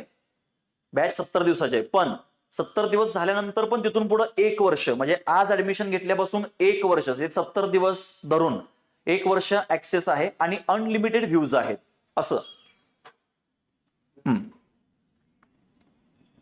ओके, झिरो पासून कशी सुरुवात करायची, काय करा, मला एकदा आता इथं त्याला खूप एक्सप्लेन करावं लागेल, मी तुम्हाला नक्की एक्सप्लेन करतो.